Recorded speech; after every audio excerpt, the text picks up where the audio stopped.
Imagine this, you're 7 months pregnant, living the perfect life with your CEO husband until you discover his steamy affair with his assistant. But when you confront the truth, she pushes you off a rooftop, plummeting 3 stories down. Miraculously, you and your baby survive.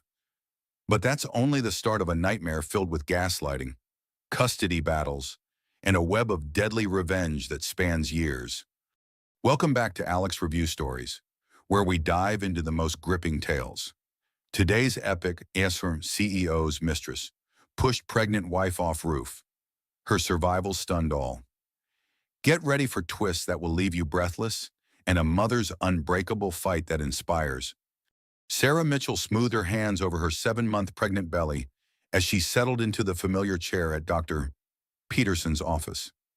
The autumn sunlight streamed through the windows, casting a warm glow across the room filled with certificates and baby photos from grateful patients. At 34, this was supposed to be the happiest time of her life. Everything looks perfect. Sarah, Dr. Peterson said, reviewing her chart with a smile. Blood pressure is good, baby's heartbeat is strong, and your weight gain is right on track. Sarah beamed, her hand instinctively moving to her stomach. David will be so relieved. He's been worried about every little thing lately. Dr. Peterson paused, glancing at her notes. Actually, that reminds me. Your husband called yesterday asking about the impact of stress on pregnancy. Is everything all right at home? The question hit Sarah like a cold wave. David had called her doctor about stress. Her perfect husband, CEO of a thriving tech startup, who brought her flowers every Friday and rubbed her feet every night, was worried about her stress levels enough to call her doctor behind her back. I'm sorry, what exactly did he ask? Sarah's voice came out smaller than she intended. Oh, just general questions about how emotional stress might affect the baby. Nothing specific. Dr. Peterson's tone was casual, but Sarah noticed the slight furrow in her brow. Are you feeling particularly stressed lately? Sarah forced a smile. No more than any expectant mother, I suppose. But as she drove home to their pristine suburban house in Westchester, David's mysterious call gnawed at her. She'd given up her marketing career at his tech company 2 years ago when they started trying for a baby. The transition from ambitious executive to devoted homemaker had been challenging. But David had been so supportive, so loving. Their house stood like a monument to their success, a colonial with perfectly manicured gardens, a 3-car garage, and a nursery they'd spent months decorating together. Sarah pulled into the driveway, noting David's Tesla wasn't there yet. He'd been working late more often recently, building the company toward its next funding round. Inside, Sarah kicked off her shoes and headed to the kitchen to start dinner. That's when she saw it, David's phone, forgotten on the granite countertop. He never forgot his phone. Never. The screen lit up with a text notification, and Sarah's blood turned to ice. Missing you already. Can't wait for tonight. Hey. Sarah's hands trembled as she picked up the phone. More messages appeared. David, you were incredible last night. When are you going to tell her? I can't keep pretending to be just your assistant much longer. The phone slipped from Sarah's fingers, clattering to the floor as the reality crashed over her. David was having an affair with his assistant, the young, ambitious woman Sarah had mentored when she first joined the company. The woman who had her old job, her old life, her old dreams. Sarah's legs gave out, and she sank onto the kitchen stool, her pregnant belly pressing against the counter. 7 months pregnant, and her husband was betraying her with another woman. The perfect life she'd built, the sacrifice of her career, the dreams they'd shared. All of it was a lie. The sound of David's key in the front door made her jump. She quickly grabbed his phone, placing it back where she'd found it, and tried to compose herself. But when David walked into the kitchen, his familiar smile and, "How was your appointment, honey?" felt like acid in her ears. Fine, she managed, watching his face carefully. Dr. Peterson said everything looks good. That's wonderful.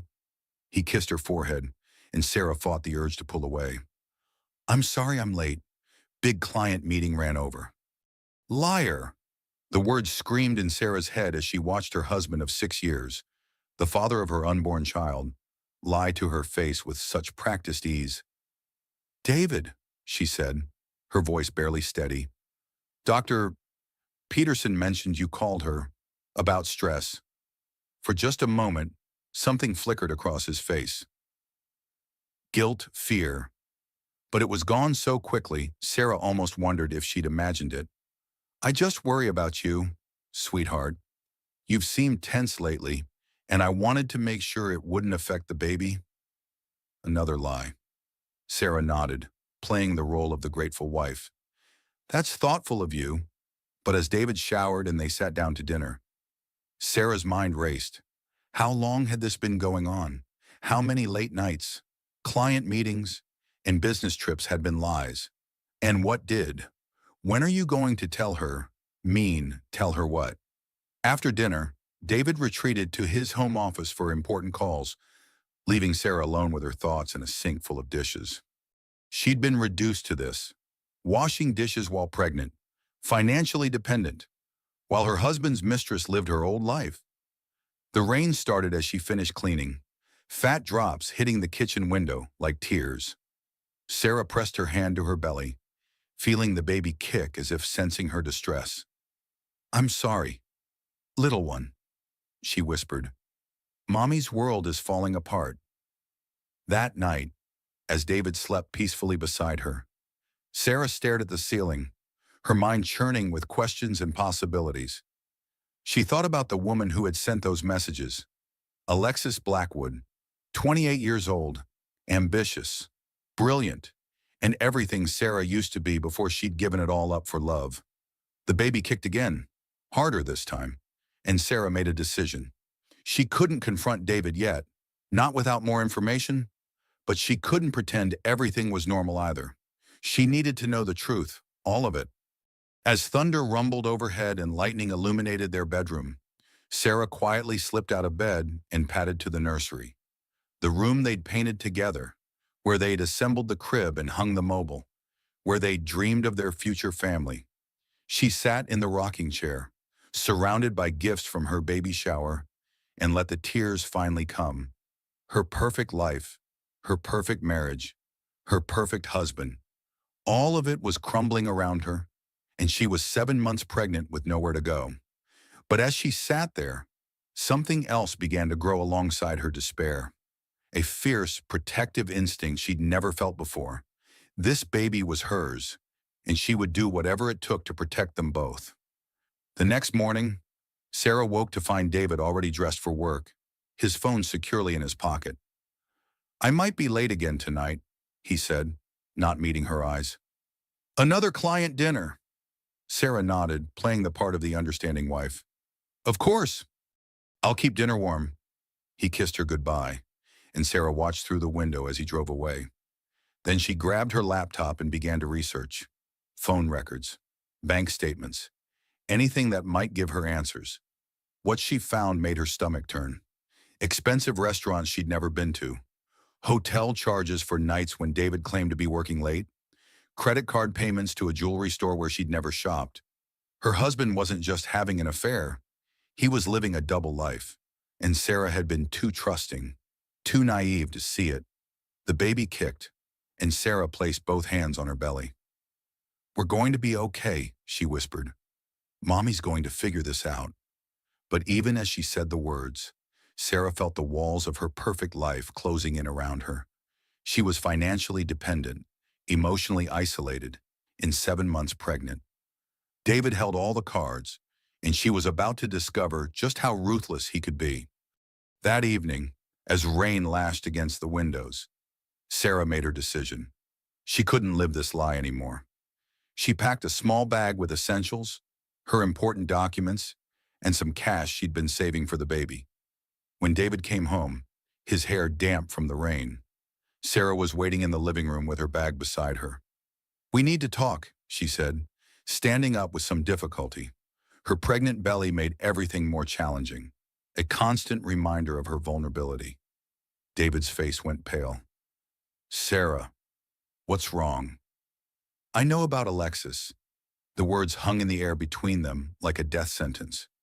David's expression shifted from confusion to guilt to something harder, more calculating.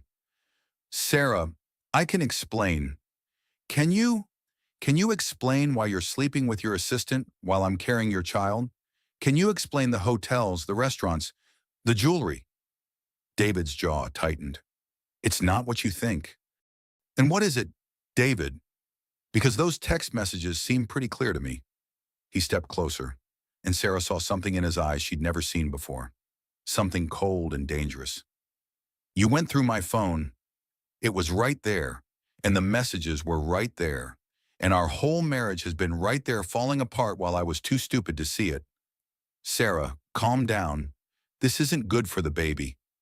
Don't you dare use our baby as a weapon against me. Sarah's voice cracked with emotion. I'm leaving. David, I can't do this anymore. She reached for her bag, but David moved faster, blocking her path to the door. You're not going anywhere. Excuse me. You're pregnant with my child. Sarah, you're not thinking clearly. You're not taking my baby anywhere. The way he said, my baby, sent chills down Sarah's spine. Not our baby. Not the baby. My baby. David, move aside. I'm leaving. No, you're not. His voice was quiet but firm. You're upset. You're hormonal. And you're not making rational decisions. You're staying here where I can take care of you. Thunder crashed overhead, and in the lightning flash, Sarah saw her husband clearly for the first time. The charming smile was gone, replaced by something cold and controlling. How had she never seen it before? I'm not your prisoner, David. You're my wife, and that's my baby you're carrying. You're not going anywhere. Sarah backed away, her heart pounding. This wasn't the man she'd married. This wasn't the man she'd fallen in love with. This was a stranger, and she was trapped in a house with him, 7 months pregnant and completely alone. As if reading her thoughts, David's expression softened slightly. Sarah, honey, let's talk about this rationally. You're overreacting. It's just stress from the pregnancy. But Sarah was done listening to his lies. She moved toward the back door, but David was there first, his hand on her arm. I said you're not leaving. Sarah looked into his eyes and saw her future stretching out before her. Trapped, controlled, isolated. Her baby would grow up in this house of lies, and she would be nothing more than a kept woman, dependent on a man who didn't love her. Let go of me, David. I'm trying to protect you, both of you. From what? From making a mistake you'll regret. Sarah wrenched her arm away, her pregnant belly making the movement awkward. The only mistake I'm regretting is trusting you. Lightning illuminated the room again, and in that moment, Sarah saw the truth clearly. Her perfect life had been a prison, and she'd been too blind to see the bars. As thunder crashed overhead, Sarah realized her real fight was just beginning. She was 7 months pregnant, financially dependent, and married to a man who would use their child as a weapon against her. But as she looked at David's face, cold and calculating in the stormlight, Sarah felt something she hadn't felt in years. The fierce determination that had made her a successful executive, the strength that had built her career, the fight that she'd buried beneath years of domestic contentment.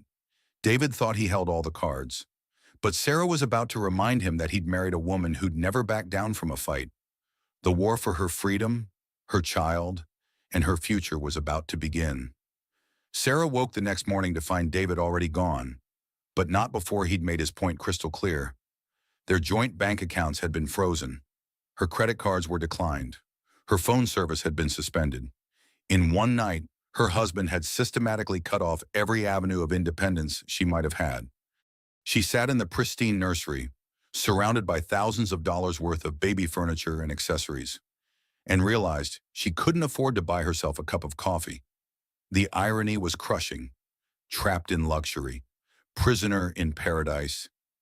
The baby kicked, and Sarah winced, placing her hand on her swollen belly. I'm sorry, little one. Mommy got us into quite a mess. The house phone rang, and Sarah hurried to answer it, hoping for any contact with the outside world. Her sister Lisa's voice was like a lifeline. Sarah, I've been trying to reach your cell all morning. Are you okay? Lisa, thank God. I need your help. What's wrong? You sound terrible. Sarah broke down, telling her sister everything. The affair, the confrontation, David's financial manipulation. But Lisa's response wasn't what she expected. Sarah, honey, are you sure you're thinking clearly? I mean, you're 7 months pregnant. Your hormones are all over the place. Maybe David's just trying to protect you from making impulsive decisions. Lisa, he's having an affair. Men go through things too. Sarah, maybe it's a midlife crisis. Maybe he's scared about becoming a father. Have you thought about couples counseling? Sarah felt the first crack in her heart. Even her own sister was taking David's side, suggesting she was too hormonal to think straight. I saw the messages. Lisa, I saw the hotel bills. But Sarah, you have such a good life. David loves you. He's built you this beautiful home. He takes care of you. Maybe this is just a phase. After Lisa hung up, promising to check in soon, Sarah sat in stunned silence. David had been planning this for months. He'd laid the groundwork, the story that she was unstable, hormonal, irrational, and people were believing it. Sarah walked to the bathroom and stared at herself in the mirror. Her face was puffy from crying, her hair unwashed, her maternity clothes rumpled. She looked exactly like what David wanted everyone to see, a woman losing her grip on reality. But as she stared at her reflection, Sarah remembered who she used to be. She'd been a marketing executive, a problem solver, a woman who'd built campaigns and strategies and solutions. She'd gotten soft, comfortable, dependent. But underneath the pregnancy glow and suburban complacency, that woman was still there. Sarah showered, did her hair, and put on makeup for the first time in weeks. She dressed in her nicest maternity outfit and drove to her old office building, using the last of the cash from her purse for gas. Walking through the gleaming lobby of Mitchell Tech Solutions, named after David, though she'd helped him build it, Sarah felt a stab of nostalgia.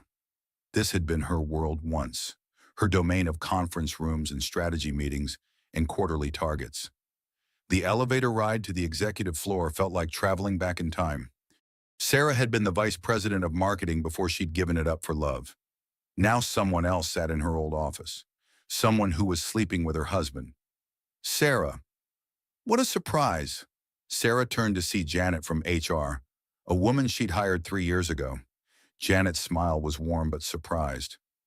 I was just in the neighborhood, Sarah lied smoothly. Thought I'd stop by and see how everyone's doing. You look amazing. When are you due? 2 months. How's the new marketing VP working out? Janet's expression shifted slightly. Oh, Alexis is very dedicated, very ambitious. I'm sure she is. Is she in today? She's in back-to-back meetings with David. They've been practically joined at the hip lately, working on the new campaign launch. Sarah's stomach twisted. Of course they were in meetings together. Of course they were practically joined at the hip. Actually, Sarah, I'm glad you're here. I wanted to ask you something. Janet glanced around nervously. Has David seemed different lately? More controlling. Some of the staff have mentioned he's been very hands-on with everything, almost micromanaging. Sarah's pulse quickened. What kind of things? Well, he's been monitoring everyone's computer usage, checking phone logs, asking about personal relationships. It's created a pretty tense atmosphere. Some people think he's planning layoffs, but others think he's just, I don't know, paranoid about something. Sarah filed this information away. David was tightening control everywhere, not just with her. I should go, Sarah said. But Janet, if you ever need anything, you have my number. Actually, Janet lowered her voice. I've been thinking about updating my resume. The atmosphere here has gotten really toxic. If you know anyone who's hiring, Sarah managed to smile. I'll keep my ears open. As Sarah left the building, She felt the weight of her situation settling over her like a heavy blanket. David wasn't just having an affair. He was systematically controlling every aspect of his world, and she was just another piece on his chessboard. But Sarah had spent years in the business world. She knew how to read people, how to gather information, how to build strategies. David might have cut off her money, but he couldn't cut off her mind. That afternoon, Sarah called her old boss, Robert Chen, who'd started his own marketing firm after leaving Mitchell Tech. Sarah, how wonderful to hear from you. How's the pregnancy going? Actually, Robert, I was calling about work. I'm thinking about getting back into marketing after the baby's born. There was a pause. Sarah, I'd love to have you on the team, but I have to be honest. I've heard some concerning things. Sarah's heart sank. What kind of things? Well, Alexis Blackwood reached out to me a few weeks ago.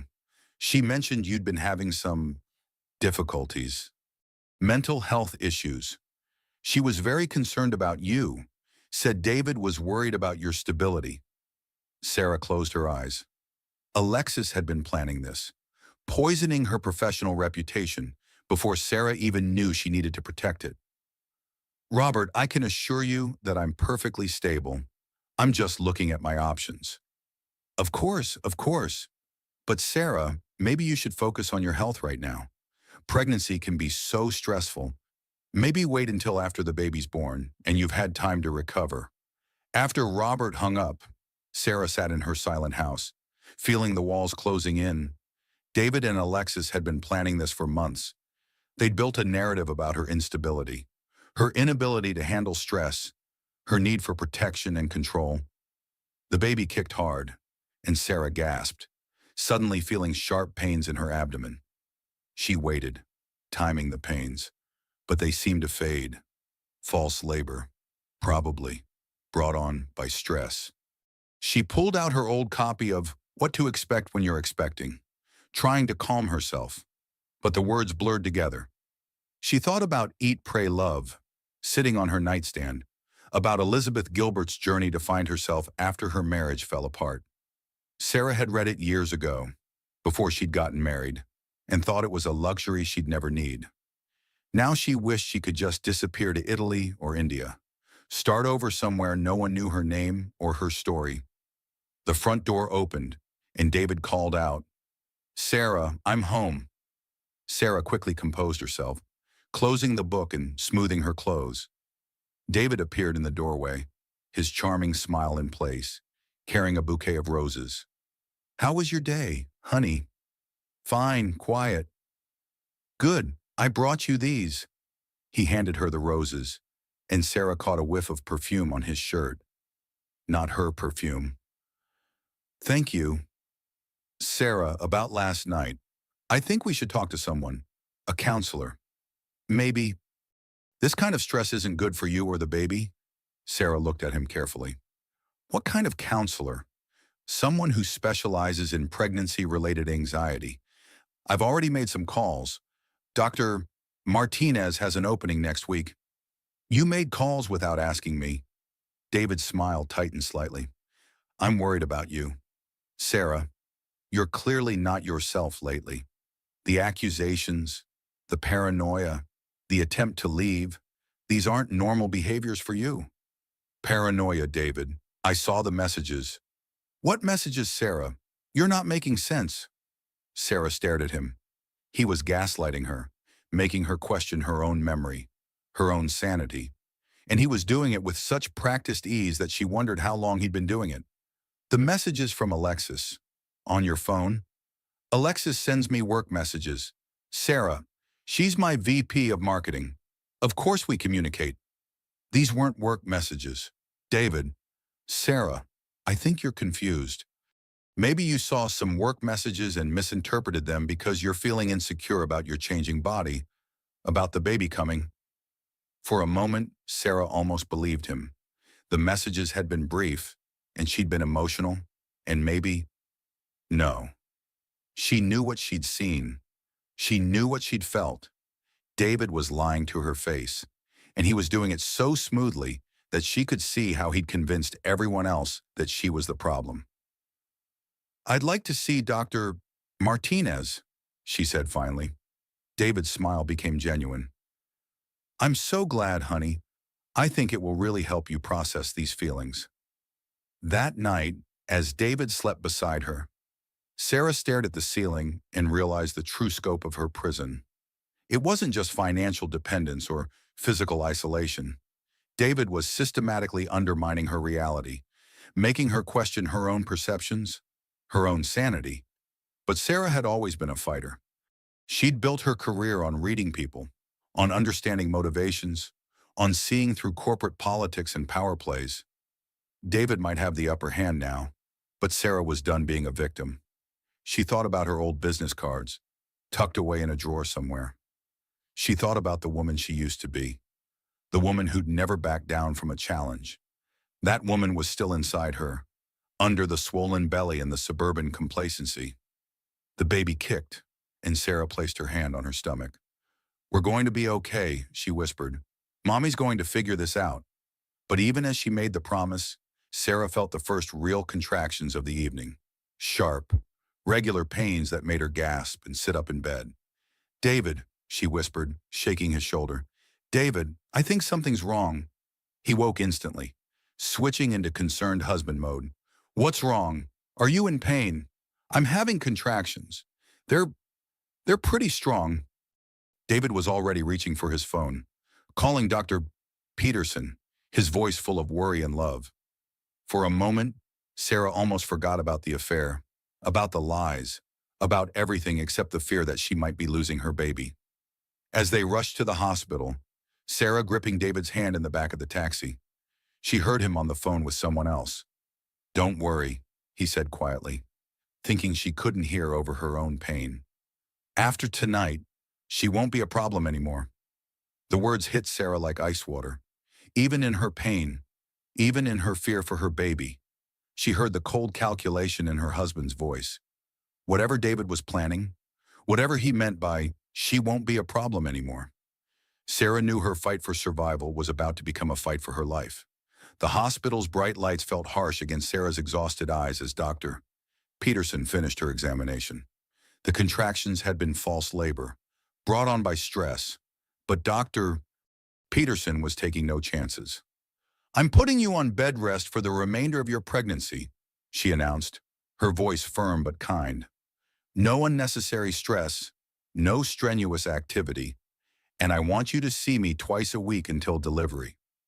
Sarah nodded, relief flooding through her that the baby was safe.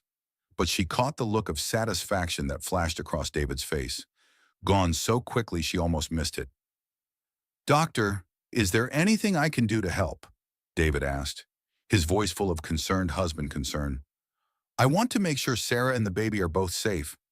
Just make sure she stays calm and rested. This kind of stress-induced false labor can be dangerous if it continues."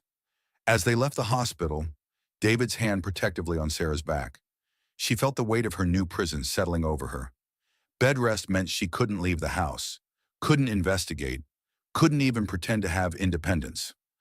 "I'll work from home for the next few weeks," David said as they got into the car. "I want to be there to take care of you." "That's not necessary," Sarah protested. "I'll be fine." "Sarah, you almost went into premature labor. I'm not leaving you alone." That night, as Sarah lay in bed, she heard David on the phone in his office down the hall. The words drifted through the walls, fragments of conversation that made her blood run cold. "The timing is perfect. She's confined to bed. Won't be able to cause any problems. Yes, the doctor said stress could trigger early labor." Sarah's hands instinctively moved to her belly. David was talking about her like she was a problem to be managed, an obstacle to be overcome.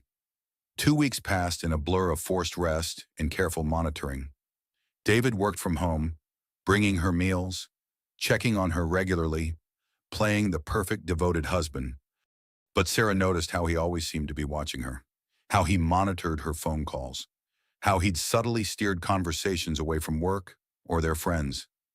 The company's annual gala was scheduled for the following Friday, and Sarah had been looking forward to it for months. It would be her first time out of the house in weeks, her first chance to see other people, to feel normal again. I don't think you should go, David said when she brought it up. Doctor, Peterson said no stress, and you know how these events can be. David, I've been planning this gala for months. I helped to design the whole theme. Alexis took over the planning. She's done a wonderful job. Of course she had. Alexis had taken over everything that had once been Sarah's. Her job, her husband, her life. I need to get out of this house, Sarah said firmly. I need to see people, to feel human again. David studied her face carefully. If you're sure you're up for it? I'm sure. The night of the gala, Sarah took extra care with her appearance. She'd found a beautiful black maternity dress that made her feel elegant despite her swollen belly. She did her hair and makeup carefully, wanting to look like the successful, confident woman she used to be. The venue was spectacular, the rooftop terrace of the Meridian Hotel, with twinkling lights and a view of the city skyline. Sarah had chosen this location herself, back when she'd been involved in planning. As they arrived, Sarah felt a surge of energy she hadn't experienced in weeks. The familiar world of networking and business relationships, the buzz of conversation and laughter, the sense of being part of something bigger than her domestic prison. Sarah, you look absolutely radiant. Sarah turned to see Marcus Webb, one of their biggest clients, approaching with his wife. They chatted for a few minutes, and Sarah felt herself coming alive again, her old confidence returning. Excuse me, David said, touching Sarah's arm. I need to speak with the investors. Will you be okay here? Of course. Sarah watched him walk away, noting how he immediately found Alexis in the crowd. She was stunning in a red dress that hugged her slim figure. Her dark hair swept up elegantly. Everything Sarah used to be, everything she'd given up. Sarah. She turned to find Janet from HR, looking concerned. I'm so glad you're here, Janet said quietly. I wanted to talk to you about something. What's wrong?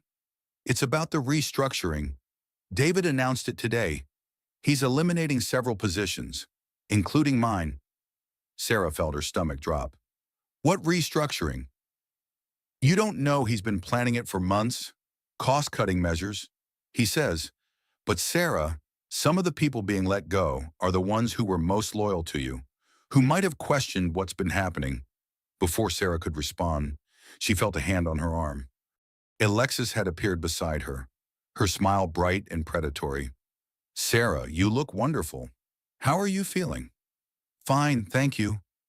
I hope you don't mind, but I've been working closely with David on some changes to the company structure. I know it was hard for you to step back from your role, but I want you to know I'm taking good care of everything. The words were perfectly pleasant, but Sarah heard the underlying message. Alexis was in charge now, and Sarah was irrelevant. I'm sure you are, Sarah replied evenly. Actually, I was hoping we could talk privately. There are some things about the company that David thought you should know. Sarah glanced around, looking for David, but he was deep in conversation with a group of investors across the terrace. Of course, Alexis led her to a quieter corner of the terrace, near the railing overlooking the city.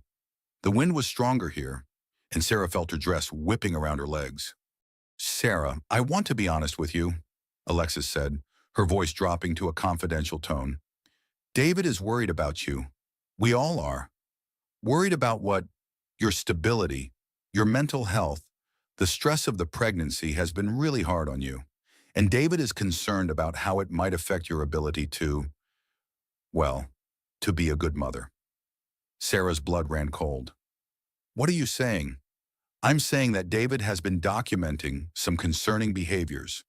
The paranoid accusations, the emotional outbursts, the attempt to leave while pregnant. He's been building a case. A case for what?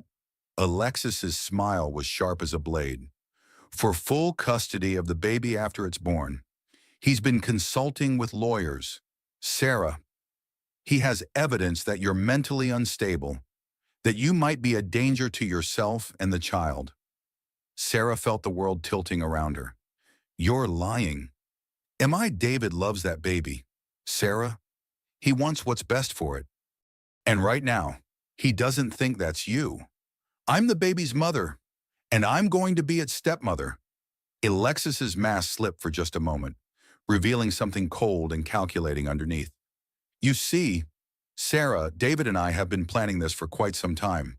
The affair was just the beginning. Sarah backed away, but Alexis followed her toward the railing. You're insane, Sarah whispered. No, Sarah, you're the one who's insane. At least, that's what everyone will think after tonight. Before Sarah could react, Alexis was moving closer, her voice dropping to a whisper. Did you know I'm pregnant too? 2 months along with David's child. We've been planning our future together, and it doesn't include you. Sarah's head spun.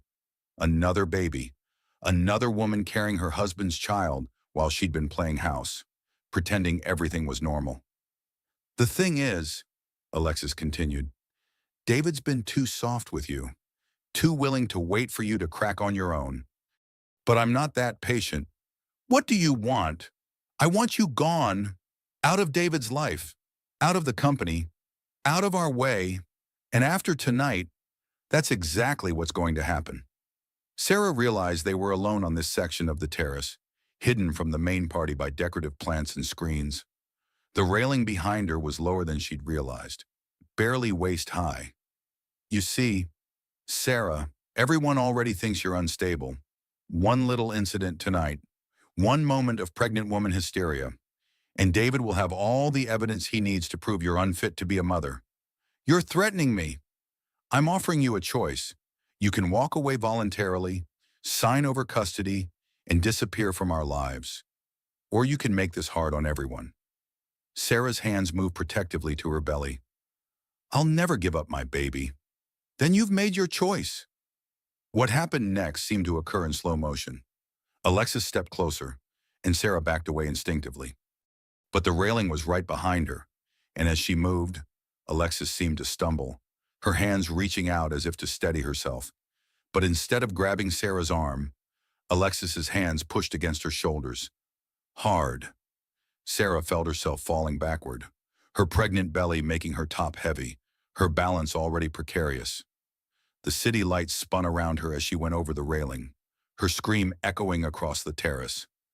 The last thing she saw before hitting the ground was Alexis's face, looking down at her with cold calculation, already transforming into an expression of shocked concern. Sarah landed hard in the decorative hedge garden 3 stories below, branches tearing at her dress and skin. Pain shot through her body, but she was conscious, aware, alive. Above her, she could hear Alexis screaming. Help someone, help, Sarah fell. Footsteps thundered across the terrace, voices shouting in panic. David's voice, thick with concern. Sarah, oh God, Sarah. As people gathered around her, as paramedics were called, as David knelt beside her checking for injuries, Sarah saw Alexis in the crowd above. She was crying, playing the concerned colleague perfectly, accepting comfort from the other guests. What happened? David asked, his voice breaking. She was upset, Alexis said, her voice carrying down to where Sarah lay. She was talking about feeling trapped, about wanting to escape. She was standing too close to the railing, and she seemed disoriented. I tried to help her, but she lost her balance. Sarah tried to speak, tried to tell them what had really happened, but her voice came out as a whisper. The paramedics were there now, checking her vitals, stabilizing her neck, preparing to move her. The baby, Sarah managed to say. Is the baby okay? We're going to take good care of both of you, the paramedic said. Just try to stay calm. As they loaded her onto a stretcher, Sarah caught David's eye. For just a moment, she saw something there. Not relief that she was alive, but disappointment that she'd survived. The pieces clicked together in her mind. Alexis hadn't been acting alone. David had known. Maybe he'd even planned it. The perfect solution to his problem. A tragic accident that would leave him free to start his new life with Alexis and their baby. But Sarah had survived, and now she knew exactly what she was fighting against. As the ambulance rushed her to the hospital, Sarah made a silent promise to her unborn child. She would survive this. She would protect them both. And she would make sure that David and Alexis paid for what they'd done. The war they'd started was far from over. If anything, it was just beginning. The hospital room was a prison of white walls and beeping machines. Sarah lay propped up in bed, her body aching from the fall, but her baby mercifully unharmed. The doctors had called it a miracle. 3 stories onto concrete, cushioned only by decorative hedges, and both mother and child had survived without serious injury. But as Sarah lay there, watching the parade of concerned visitors, she began to understand that surviving the fall might have been the easy part. "Thank God you're okay," David said, holding her hand as Dr. Peterson finished her examination. "When I saw you fall, I thought I'd lost you both." His performance was flawless, Sarah realized. The devoted husband, terrified of losing his wife and child. She studied his face, looking for cracks in the mask, but found none. "What exactly happened up there?" Dr. Peterson asked. "The reports are a bit unclear." Sarah opened her mouth to speak, but David answered first. "Sarah's been under enormous stress with the pregnancy. She's been having some episodes, paranoid thoughts, emotional outbursts. Last night she seemed disoriented, talking about feeling trapped." "I wasn't disoriented," Sarah said firmly. "I was pushed." The silence in the room was deafening. Dr. Peterson looked between them, her expression carefully neutral. "Pushed?" she asked gently. "Alexis pushed me. She told me she was pregnant with David's baby, and then she pushed me over the railing." David's grip on her hand tightened. "Sarah, honey, you're confused.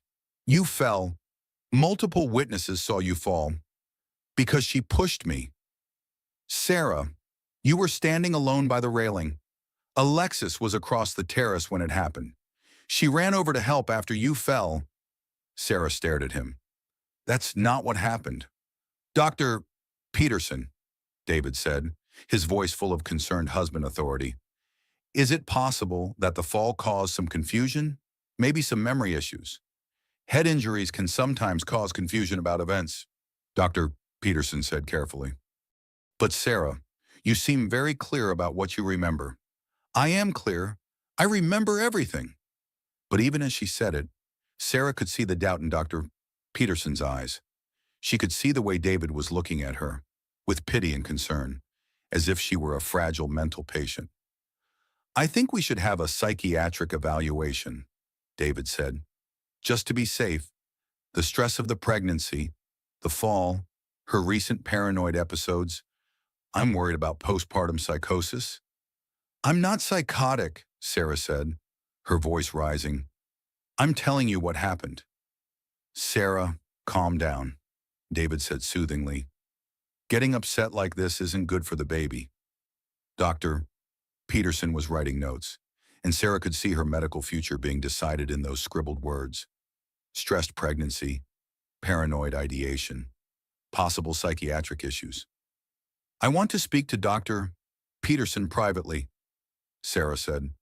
"Of course," David said. "I'll go get us some coffee." After he left, Sarah leaned forward urgently.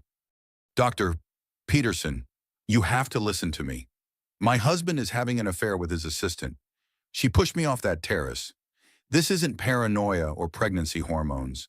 This is real." Dr. Peterson sat down, her expression kind but cautious. "Sarah, I can see you're very upset, but the reports from the scene are consistent. You were alone by the railing, you seemed disoriented, and you fell. Ms. Blackwood was across the terrace when it happened. She's lying. They're all lying. Sarah, is it possible that you're under more stress than you realized? Sometimes our minds can play tricks on us when we're overwhelmed." Sarah felt the walls closing in. Even her doctor, a woman she'd trusted for years, was questioning her sanity. "I need to go home," Sarah said. "I need to think. I'm going to discharge you tomorrow, but I want you to see Dr. Martinez, the psychiatrist David mentioned. And Sarah, I'm extending your bed rest indefinitely. No stress, no excitement, no going out. That night, as Sarah lay in the hospital bed, she heard David on the phone in the hallway. His voice was low, but she could catch fragments. No, she's fine, physically, but the mental state is concerning. Yes, the doctor agrees. Psychiatric evaluation won't be a problem much longer. Sarah closed her eyes, feeling the weight of her situation settling over her like a burial shroud. David and Alexis had planned this perfectly. They'd created a narrative of her instability, and now they were using her own reactions to that narrative as proof of her mental illness. The next morning, David brought her home to their perfect house, helping her up the stairs to their bedroom with the tenderness of a devoted husband. He'd arranged everything for her comfort: fresh flowers, her favorite books, a baby monitor so he could hear if she needed anything. "I've hired a nurse to help take care of you," he said, fluffing her pillows.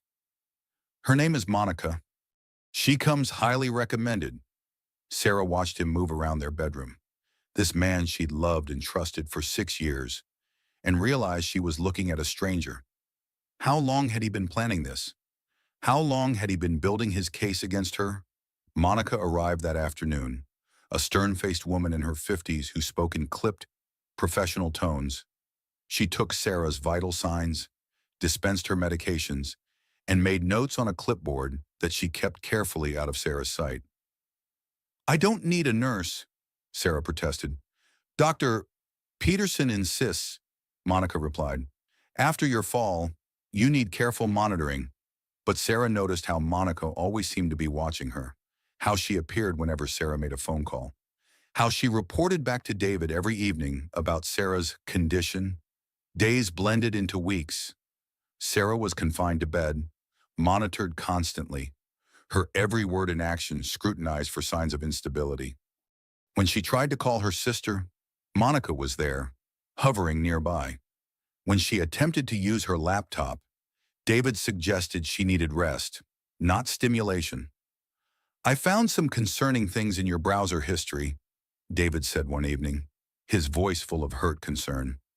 "You've been researching divorce lawyers, Sarah, and domestic violence resources. I was just looking at options. Options for what we're having a baby together.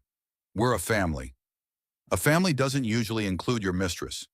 David's expression didn't change. "Sarah, we've talked about this. There is no mistress. These paranoid thoughts are exactly what Dr. Martinez is worried about." Sarah stared at him. "I saw the messages. David, I saw the hotel bills. You saw business communications and routine company expenses. Your pregnancy has made you suspicious of perfectly innocent interactions." He was so smooth, so confident in his lies, that Sarah almost believed him. Almost. "Dr. Martinez thinks you might benefit from some medication," David continued. "Something to help with the anxiety and paranoid thoughts." "I don't want medication." "Sarah, you fell off a building because you were having paranoid delusions. You need help." The next day, Dr. Martinez came to the house, a tall, thin man with kind eyes and a gentle manner. He sat beside Sarah's bed, asking careful questions about her mood, her thoughts, her feelings about the pregnancy. "I understand you've been having some concerns about your husband's fidelity," he said. "They're not concerns. They're facts." "Can you tell me about these facts?" Sarah told him about the messages, the hotel bills, the suspicious behavior.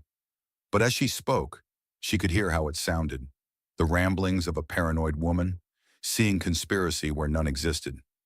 "Sarah, pregnancy can be a very stressful time. Sometimes our minds create explanations for feelings of insecurity or abandonment. It's not uncommon for women to become suspicious of their partners during this vulnerable time. This isn't pregnancy paranoia.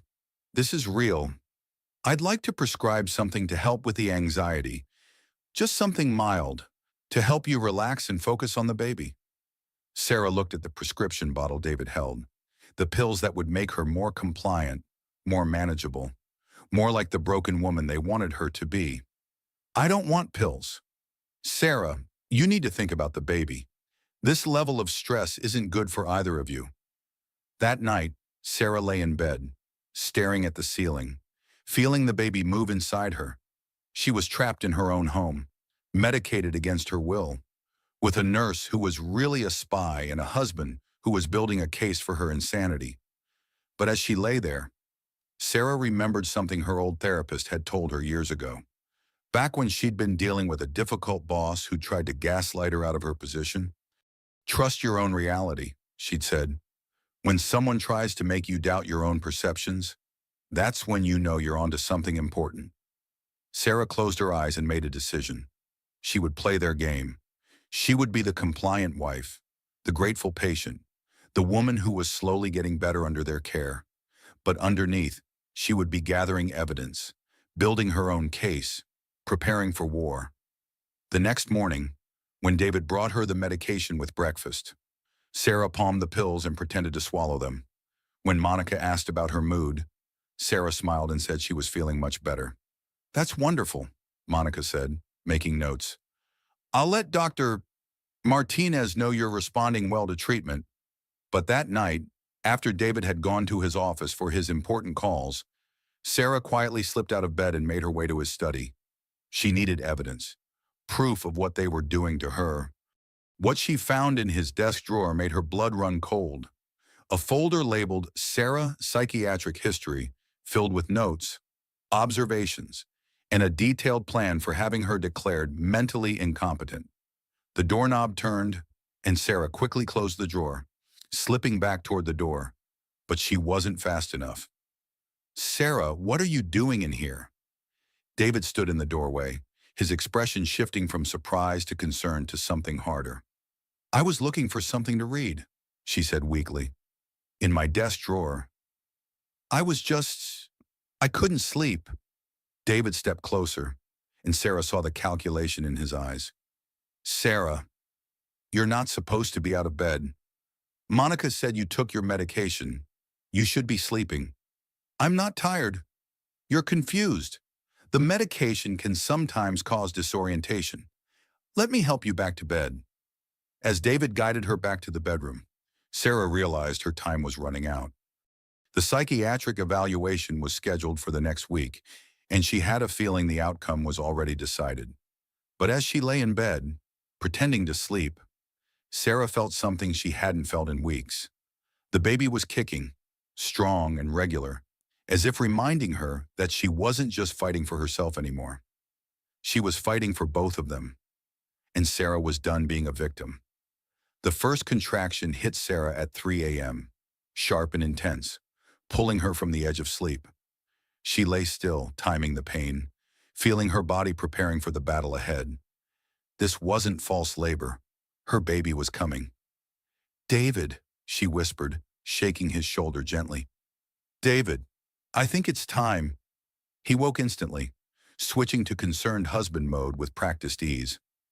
"Are you sure how far apart are the contractions?" "About 10 minutes. They're getting stronger." Within an hour, they were at the hospital, Sarah gripping David's hand as another contraction rolled through her. Despite everything that had happened, despite the lies and manipulation, she couldn't help but feel a surge of love for this man who was about to become the father of her child. But as the labor progressed, Sarah began to notice things. The way David spoke to the medical staff about her condition, how he mentioned her recent psychiatric issues and medication compliance, how he positioned himself as the stable, reliable parent while painting her as fragile and unreliable. "Mrs. Mitchell has been experiencing some postpartum anxiety." She heard him tell Dr. Peterson. "We're working with Dr. Martinez to manage it." "It's not postpartum yet," Sarah wanted to say, but another contraction hit, stealing her breath and her voice. 14 hours later. Emma Sarah Mitchell entered the world. 7 pounds, 3 ounces of perfect, screaming humanity. The moment Sarah held her daughter, something fundamental shifted inside her.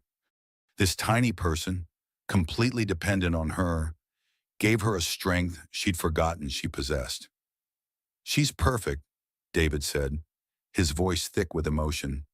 And for a moment, Sarah almost believed they could find their way back to each other. But that night, as Sarah nursed Emma in her hospital bed, she overheard David on the phone in the hallway. "The baby's healthy. Sarah did well. Yes, we'll proceed with the plan. The psychiatric evaluation is scheduled for next week. Should have custody arrangements finalized within the month." Sarah closed her eyes, feeling Emma's tiny hand curl around her finger. Her daughter was barely 12 hours old, and David was already planning to take her away. "I won't let them hurt you," she whispered to Emma. "Mommy's going to protect you." The next morning, Dr. Martinez visited Sarah's hospital room. His gentle manner seemed more sinister now that she knew his true purpose. "How are you feeling, Sarah? Any unusual thoughts or feelings about the baby?" Sarah looked down at Emma, sleeping peacefully in her arms. "I love her. She's perfect." "That's wonderful. And David mentioned you've been more stable lately. The medication seems to be helping." Sarah nodded, playing the part of the grateful patient. But inside, she was making plans. They brought Emma home to the perfect nursery, to the house that had become Sarah's prison. Monica was there, ready to help with the baby. But Sarah noticed how she watched everything Sarah did with Emma, taking notes, documenting every interaction. "New mothers can sometimes have difficulty bonding," Monica mentioned to David when she thought Sarah couldn't hear. "We need to watch for signs of rejection or inappropriate attachment." But Sarah had never felt more connected to anything in her life. Emma was her anchor, her purpose, her reason to fight. When she held her daughter, Sarah felt a fierce, protective love that made her previous life seem pale by comparison. She began to plan. While nursing Emma, she would listen to David's phone calls, memorizing names and numbers.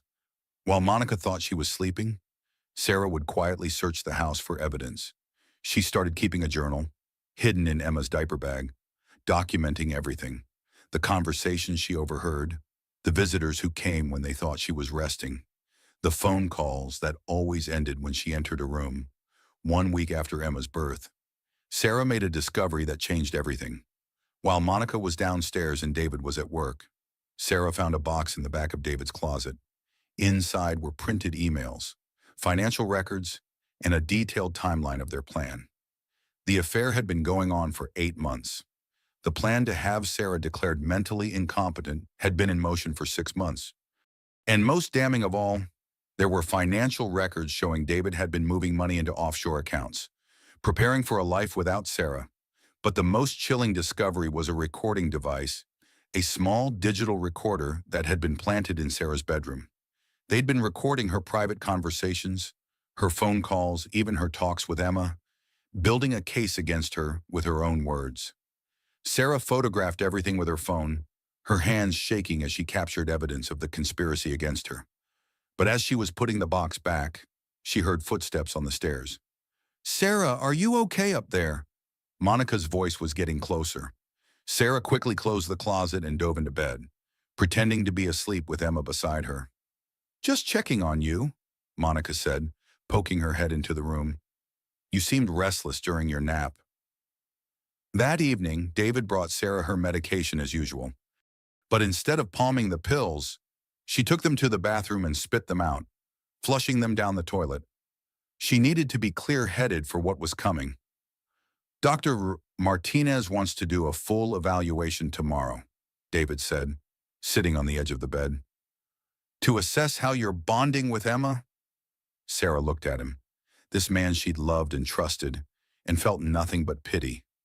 "Of course, I want to be the best mother I can be." "I know you do, sweetheart, and we're going to make sure you get all the help you need." The next day, Dr. Martinez arrived with a team of specialists, a child psychologist, a social worker, and a family court evaluator.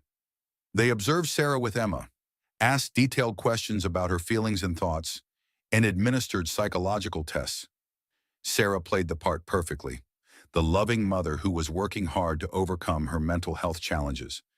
She was grateful for her husband's support, appreciative of the medical care she was receiving, and completely focused on her baby's well-being. But as the evaluation progressed, Sarah began to realize something. The questions were leading, designed to elicit specific responses. The social worker was particularly interested in Sarah's paranoid thoughts about her husband's fidelity and her delusional beliefs about being pushed from the building. Sarah, do you still believe your husband is having an affair? Dr. Martinez asked. Sarah looked at David, who was watching her carefully.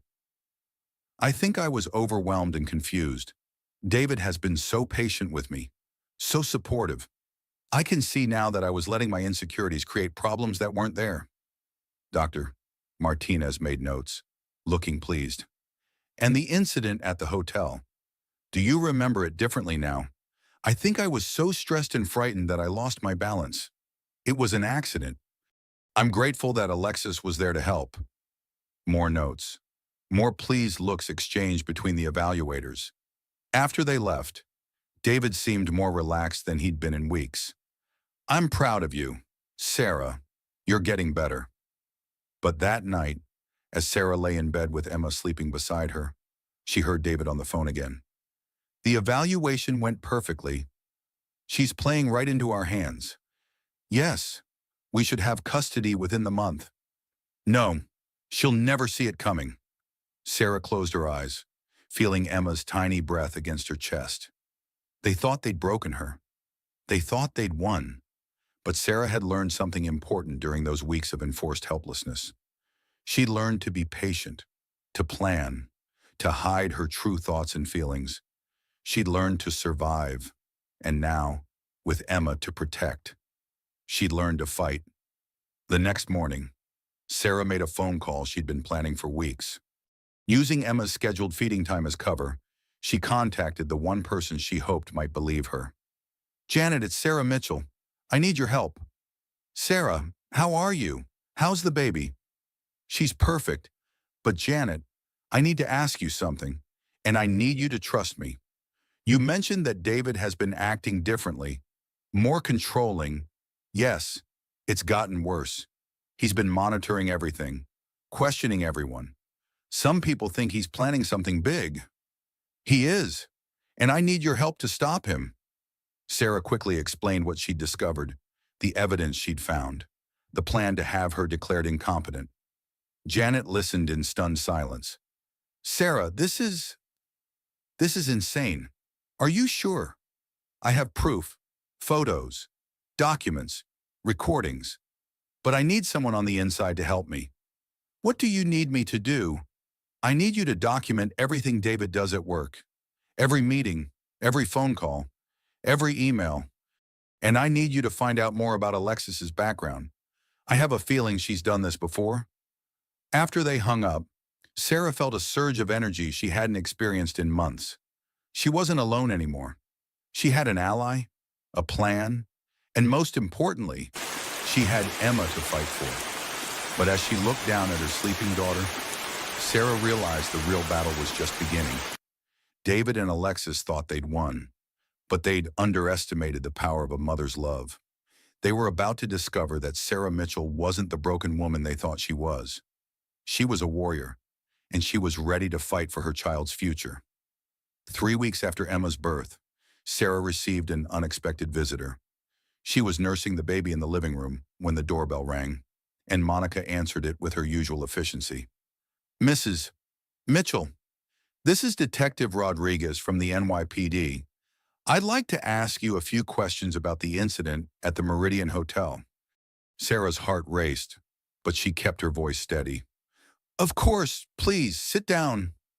Detective Rodriguez was a middle-aged woman with kind eyes and a no-nonsense manner. She sat across from Sarah, pulling out a small notebook. I'm following up on the incident from last month. We've had some questions raised about the circumstances of your fall. Sarah felt a surge of hope. Maybe someone had seen what really happened. Maybe there was a witness who could corroborate her story. I understand you initially claimed you were pushed, Detective Rodriguez said. But according to the medical evaluation, you later changed your statement. I was confused after the fall, Sarah said carefully, aware that Monica was hovering nearby. The trauma, the medication, it made my memories unreliable. So you're saying now that you fell accidentally? Sarah met the detective's eyes, trying to convey a message without words. I was standing too close to the railing. I lost my balance. Detective Rodriguez made notes, but Sarah caught something in her expression, a flicker of doubt, a sense that she wasn't buying the official story. Mrs. Mitchell, if you ever remember anything else about that night, anything at all, please don't hesitate to call me. She handed Sarah a business card. Sometimes memories become clearer with time. After the detective left, Sarah tucked the card into Emma's diaper bag, her pulse racing. Someone was investigating. Someone had doubts about the official story, but her hope was short-lived. That evening, David seemed unusually agitated. I heard we had a visitor today, he said, his voice tight with controlled anger. A detective. She was just following up on the accident. And what did you tell her? The truth, that I fell accidentally. David studied her face carefully. Sarah, I hope you understand how important it is that we present a united front. Any suggestion that this was anything other than an accident could be very damaging to all of us. Damaging how, well, if people thought you were pushed, they might wonder about your mental state. Why would someone want to hurt you? What kind of person attracts that kind of violence? Sarah felt the familiar chill of his manipulation. Even her own victimization was being twisted into evidence of her instability. But Sarah had been busy during her supposed recovery. Janet had been feeding her information about David's activities at work, and what she learned was disturbing. David had been systematically eliminating anyone who might be loyal to Sarah, restructuring departments, and consolidating power. More importantly, Janet had discovered something crucial about Alexis's background. She's done this before, Janet whispered during one of their secret phone conversations. I found records of her previous employment. She worked for 3 different companies over the past 5 years, and each time she left, there were lawsuits, sexual harassment claims, wrongful termination suits, and in one case, a female executive who had a mysterious accident and ended up in a psychiatric facility. Sarah's blood ran cold. What kind of accident? A fall down the stairs at the office. She claimed she was pushed, but no one believed her. She was hospitalized for weeks, and when she came out, she'd lost her job and her reputation. Sarah closed her eyes, feeling the pieces clicking together. Alexis wasn't just opportunistic. She was a predator, systematically targeting successful women and destroying their lives. There's more, Janet continued. I found financial records showing that David has been moving money into an account that Alexis has access to. They're planning to disappear. Sarah, once they have custody of Emma, they're going to take the money and run. That night, Sarah made a decision. She'd been playing defense for too long. It was time to go on the offense. The next morning, while David was at work and Monica was downstairs, Sarah called Detective Rodriguez. Detective, this is Sarah Mitchell. I wonder if we could meet privately. I have some information that might be relevant to your investigation. Of course, Mrs. Mitchell. Where would you like to meet? There's a coffee shop downtown, Cafe Luna. Can you meet me there in an hour? I'll be there. Sarah told Monica she had a doctor's appointment and needed to take Emma for her checkup. It was the first time she'd been alone outside the house in weeks, and the freedom felt intoxicating. Detective Rodriguez was waiting for her at a corner table, already nursing a cup of coffee. Sarah sat down, Emma sleeping peacefully in her carrier. Thank you for meeting me, Sarah said.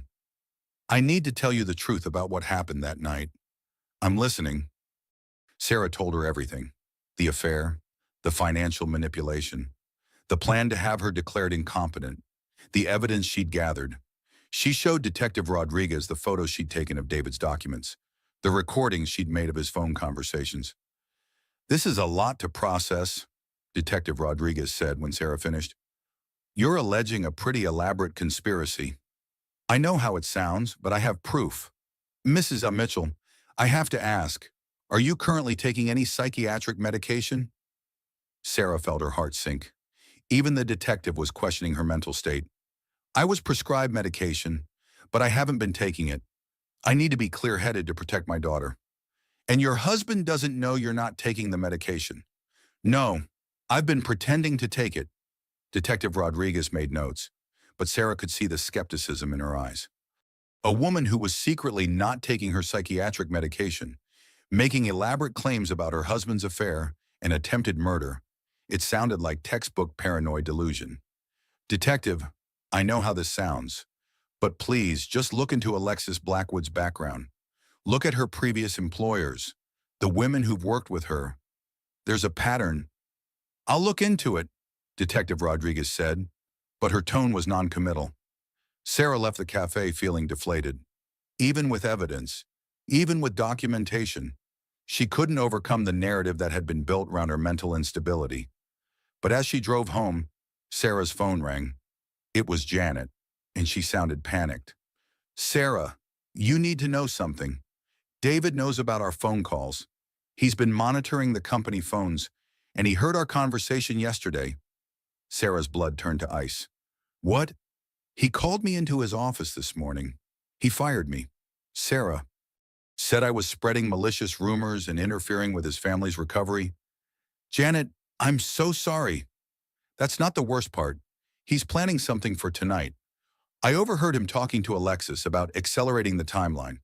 They're worried that you're getting too stable, too credible. Sarah's mind raced. What kind of timeline? I don't know, but Sarah, you need to be careful. They're not going to wait for the courts anymore. They're going to make something happen. After Janet hung up, Sarah sat in her car, Emma sleeping beside her, and realized the net was closing around her. David knew she'd been investigating him. He knew she'd been building a case against him, and he was going to act before she could expose him. That afternoon, Sarah made a desperate phone call to her sister. Lisa, I need you to take Emma for a few days. What? Why? I can't explain everything right now, but I'm in danger. Emma's in danger. I need to know she's safe. Sarah, you're scaring me. What's going on? David is not who we thought he was. He's been planning to take Emma away from me, and I think he's going to try something tonight. Sarah, honey, are you taking your medication? You sound paranoid. Even her own sister. Sarah closed her eyes, feeling the weight of months of careful manipulation. Please, Lisa, just take Emma for one night. If I'm wrong, if I'm being paranoid, then you can bring her back tomorrow and I'll get help. But if I'm right, okay, Lisa said finally. Bring her over. But Sarah, if you're having some kind of breakdown, you need to get help. That evening, Sarah told David that Emma was staying with Lisa because she'd been feeling overwhelmed and needed a break. David seemed pleased by this development. That's very mature of you. Sarah, recognizing when you need help is a sign of progress. But Sarah noticed how quickly he made a phone call after dinner, how he seemed to be confirming plans with someone. Around 10 p.m., Sarah heard a car in the driveway. She looked out the window to see Alexis getting out of a black sedan, her face grim and determined. Sarah quickly texted Detective Rodriguez. They're here. Something's happening. If anything happens to me, look at Alexis Blackwood. Then she deleted the message from her phone and waited.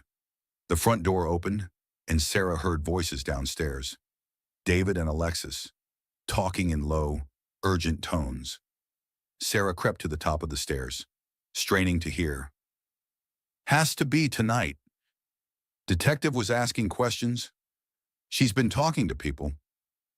Make it look like suicide, postpartum depression, history of mental illness. Sarah's blood turned to ice. They were planning to kill her and make it look like she'd taken her own life. She quickly grabbed the small recorder she'd hidden in Emma's room and started recording, capturing their conversation from the hallway. Note is already written, her handwriting. Can't raise a child in her condition. Custody will be automatic. Money transferred. New identities ready. Sarah had heard enough. She quickly went to her bedroom and called 911. 911, what's your emergency? This is Sarah Mitchell at 1247 Maple Street. My husband and his lover are planning to kill me. They're in my house right now. Ma'am, are you in immediate danger? Yes, please send help. Officers are en route. Can you get to a safe location? Sarah heard footsteps on the stairs. They're coming up. I have to go. She hung up and quickly hid the recorder in Emma's diaper bag, then lay down on the bed, pretending to be asleep. The bedroom door opened, and David entered with Alexis behind him. Sarah. David's voice was gentle, concerned. Are you awake? Sarah kept her eyes closed, her breathing steady. She's out, Alexis said. The medication should keep her unconscious for a few hours. Long enough, David replied. Sarah felt the bed dip as David sat beside her. I'm sorry it came to this. Sarah, but you left us no choice. Through slitted eyes, Sarah saw Alexis pull a syringe from her purse. This will make it look like an overdose. Combined with the suicide note, it'll be convincing. What about the baby? Emma will be better off without her. We'll give her a stable home, a normal life.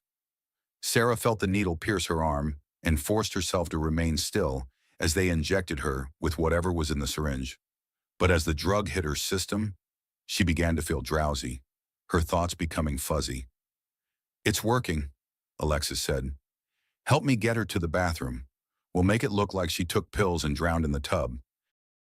But as they lifted Sarah's supposedly unconscious body, the front door burst open downstairs.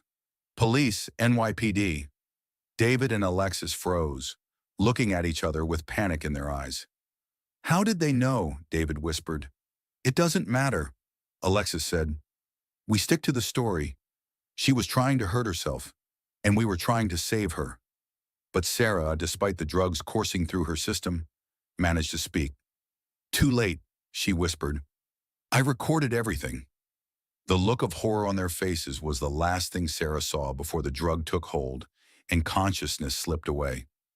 Sarah woke up in a hospital bed, her head pounding and her mouth dry as cotton. The fluorescent lights were too bright, and for a moment, she couldn't remember where she was or how she'd gotten there. Sarah, can you hear me? She turned her head to see Detective Rodriguez sitting beside her bed, looking concerned but alert. What happened? Sarah's voice came out as a croak. You were drugged. Your husband and Alexis Blackwood were arrested at your house last night. They're being charged with attempted murder. The memories came flooding back. The conversation she'd overheard. The syringe. The plan to make her death look like suicide. Sarah sat up too quickly, making her head spin. Emma, where's Emma? She's safe. She's with your sister. Child Services is involved, but given the circumstances, she'll stay with family while this is sorted out. Sarah felt tears of relief streaming down her face. Emma was safe. That was all that mattered. The recording, she said suddenly. Did you find the recording? Yes, we did. It's being analyzed by our tech team, but from what we've heard so far, it's pretty damning evidence. Detective Rodriguez leaned forward. Sarah, I owe you an apology. When you first told me about the conspiracy, I thought you might be experiencing some kind of breakdown. The story seemed too elaborate, too calculated. But it was calculated. They'd been planning this for months. We're discovering that. We've been looking into Alexis Blackwood's background, and you were right. She's done this before.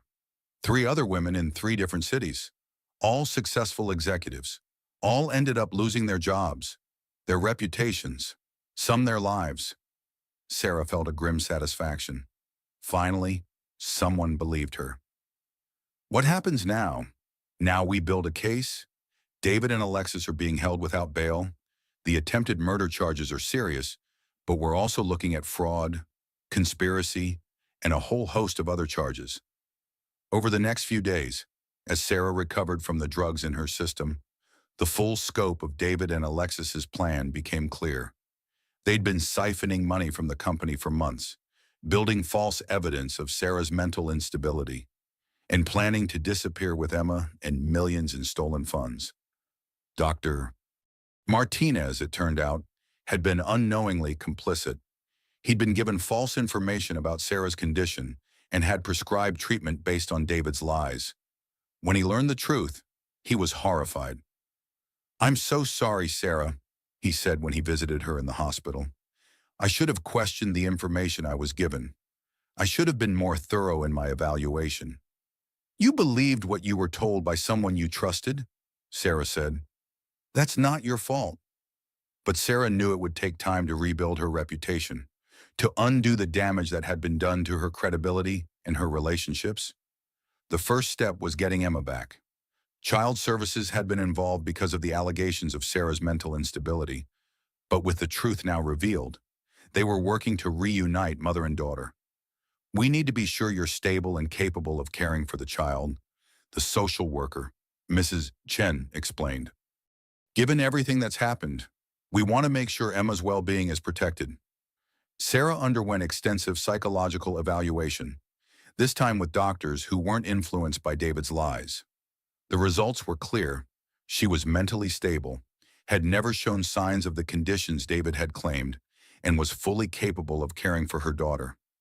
2 weeks after her hospitalization, Sarah was finally reunited with Emma, holding her daughter again, feeling her tiny weight and breathing in her sweet baby scent. Sarah felt whole for the first time in months. Lisa had been caring for Emma at Sarah's house, and as they sat in the nursery, Sarah's sister looked at her with new understanding. I'm sorry I didn't believe you, Lisa said quietly.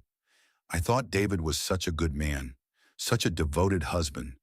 The idea that he could do those things, it seemed impossible. He fooled everyone, Sarah said, adjusting Emma's blanket. That was his talent, being charming, believable, trustworthy. Even I didn't see the real him until it was almost too late. What will you do now? Sarah had been thinking about that. Her old life was gone. The house, the marriage, the comfortable suburban existence. But maybe that wasn't such a bad thing. I'm going to rebuild, she said. I'm going to start over. But this time, I'm going to do it on my own terms. The legal proceedings moved quickly. With the recording evidence and the testimony of witnesses who'd seen David and Alexis's behavior, the prosecution had a strong case. David was facing charges of attempted murder, fraud, and conspiracy. Alexis was facing similar charges, plus the revelation of her pattern of behavior with other victims. Sarah found herself in the unusual position of being both victim and star witness. She had to testify about the months of manipulation, the financial abuse, the attempt on her life. It was painful, but also cathartic. Mrs. Mitchell, the prosecutor asked during her testimony, what made you realize you needed to fight back? Sarah looked at the jury, these 12 strangers who would help determine her family's future. It was when Emma was born, she said. I realized I wasn't just fighting for myself anymore. I was fighting for my daughter's future, for her right to have a mother who was strong and free and truthful. I couldn't let them win, because that would have meant Emma grew up thinking that manipulation and lies were normal, that women should accept abuse as the price of security. The courtroom was silent as Sarah continued. I used to think that being a good wife meant being supportive and trusting and putting my husband's needs first, but I learned that real love doesn't require you to surrender your reality, your independence, or your safety. And I wanted my daughter to learn that lesson too. The trial lasted 3 weeks. Sarah watched from the gallery as the evidence was presented, as witnesses testified about David's manipulative behavior and Alexis's pattern of targeting successful women. She saw the jury's expressions change as they understood the scope of the conspiracy against her. When the verdict came in, guilty on all counts for both defendants, Sarah felt a mixture of relief and sadness. Justice had been served, but it couldn't give her back the months of fear and isolation, the damage to her relationships, the trauma of nearly losing everything. But as she walked out of the courthouse, Emma in her arms, Sarah felt something she hadn't felt in a long time: hope. She'd survived. She'd fought back. She'd protected her daughter and exposed the truth. And now, for the first time in months, the future felt full of possibilities instead of threats. That night, in her new apartment, smaller than the suburban house but genuinely hers, Sarah sat in the rocking chair she'd saved from the nursery, nursing Emma and thinking about what came next. She'd received job offers from 3 different companies, executives who'd heard her story and wanted to hire someone with her courage and determination. She'd also been contacted by a publisher interested in her story and by women's organizations who wanted her to speak about domestic abuse and psychological manipulation. "What do you think, little one?" Sarah said to Emma, who was gazing up at her with bright, alert eyes. "Should mommy write a book? Should we help other women who are going through what we went through?" Emma made a small noise, and Sarah chose to interpret it as approval. As she sat there, Sarah thought about the woman she'd been a year ago, trusting, dependent, willing to sacrifice her own needs for the sake of peace. That woman was gone, replaced by someone stronger, more independent, more aware of her own worth. It hadn't been an easy transformation. Sarah wouldn't wish the experience on anyone. But she'd learned something valuable. She was capable of surviving things she'd never imagined she could endure. She was stronger than she'd ever known. And most importantly, she'd learned that sometimes the greatest act of love is refusing to accept the unacceptable, even when it would be easier to stay quiet and keep the peace. Emma fell asleep in her arms, and Sarah carefully carried her to the crib in the bedroom they shared. As she tucked her daughter in, Sarah made a silent promise. Emma would grow up knowing that women are strong, that love doesn't require surrender, and that the truth is always worth fighting for, no matter how difficult the fight might be. The war was over. Sarah had won. And now, finally, she was free to build the life she wanted, on her own terms. 6 months after the trial, Sarah sat in her new office at Chen Marketing Solutions, looking over the quarterly reports with a satisfaction she'd never felt in her old life. Robert Chen had not only given her a job, but had made her a partner, recognizing her talent and her unique perspective on resilience in the face of adversity. "The Morrison campaign is performing 40% above expectations," Robert said, reviewing the numbers with her. "Your approach to authentic storytelling is exactly what brands need right now."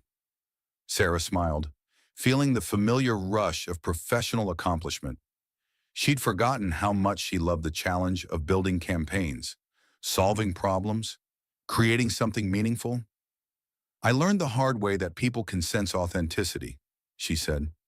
"They know when a story is real and when it's manufactured." Her phone buzzed with a text from Lisa. "Emma took her first steps today. Can't wait to show you the video." Sarah's heart swelled with pride and gratitude.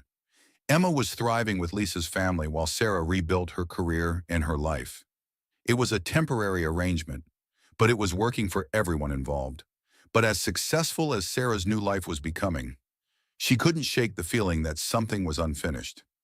David and Alexis were both serving long prison sentences, but the companies they defrauded were still struggling to recover. The other women Alexis had victimized were still dealing with the aftermath of her manipulation. That evening, Sarah received an unexpected phone call. "Mrs. Mitchell, this is Linda Castillo. I was one of Alexis Blackwood's victims. I read about your case in the news and I wanted to thank you." Sarah felt her pulse quicken. "Ms. Castillo, I remember your case from the police reports. You were the executive who fell down the stairs." "Yes, and like you, I was told I was crazy, that I was imagining things. My life was destroyed. I lost my job, my reputation, my family. I spent 2 years in therapy trying to rebuild my sense of reality. I'm so sorry you went through that. But because of your courage, because you fought back and exposed the truth, I'm finally getting some closure. The FBI contacted me. They're reopening my case. They think they can prove that Alexis orchestrated my accident too." Sarah felt tears prick her eyes. "I'm glad something good is coming from all of this. There's something else. I've been in touch with the other victims. We're thinking about starting a foundation, something to help women who've been victimized by this kind of psychological manipulation. We want to call it the Sarah Mitchell Foundation." Sarah was stunned. "You want to name it after me? You're the one who broke the pattern. You're the one who fought back and won. You saved not just yourself, but probably prevented Alexis from destroying more lives." After they hung up, Sarah sat in her apartment, looking at the photos of Emma on her coffee table. She'd been so focused on rebuilding her own life that she hadn't thought about the broader impact of her story. But as she considered Linda's proposal, Sarah realized this was exactly what she'd been searching for, a way to turn her trauma into something meaningful, something that could help other women. The next morning, Sarah called her publisher. Rachel, I want to expand the book. I want to include the stories of the other women Alexis victimized. I want to create a resource guide for women dealing with psychological manipulation and abuse. Sarah, that's a wonderful idea. But are you sure you want to revisit all of this? You've worked so hard to move forward. I'm not revisiting it. I'm using it. There's a difference. Over the next few months, Sarah threw herself into the project with the same determination she'd once applied to survival. She interviewed dozens of women who'd experienced similar manipulation, talked to experts in psychology and law enforcement, and created a comprehensive guide to recognizing and fighting back against psychological abuse. The book, titled Surviving the Narcissist, a guide to recognizing and escaping psychological manipulation, became an instant bestseller. Sarah found herself traveling the country, speaking to women's groups, appearing on talk shows, and consulting with law enforcement agencies about these crimes. But the most meaningful moment came when she was reunited with Emma permanently. The courts had finally cleared all the custody issues, and Sarah was able to bring her daughter home to their new life.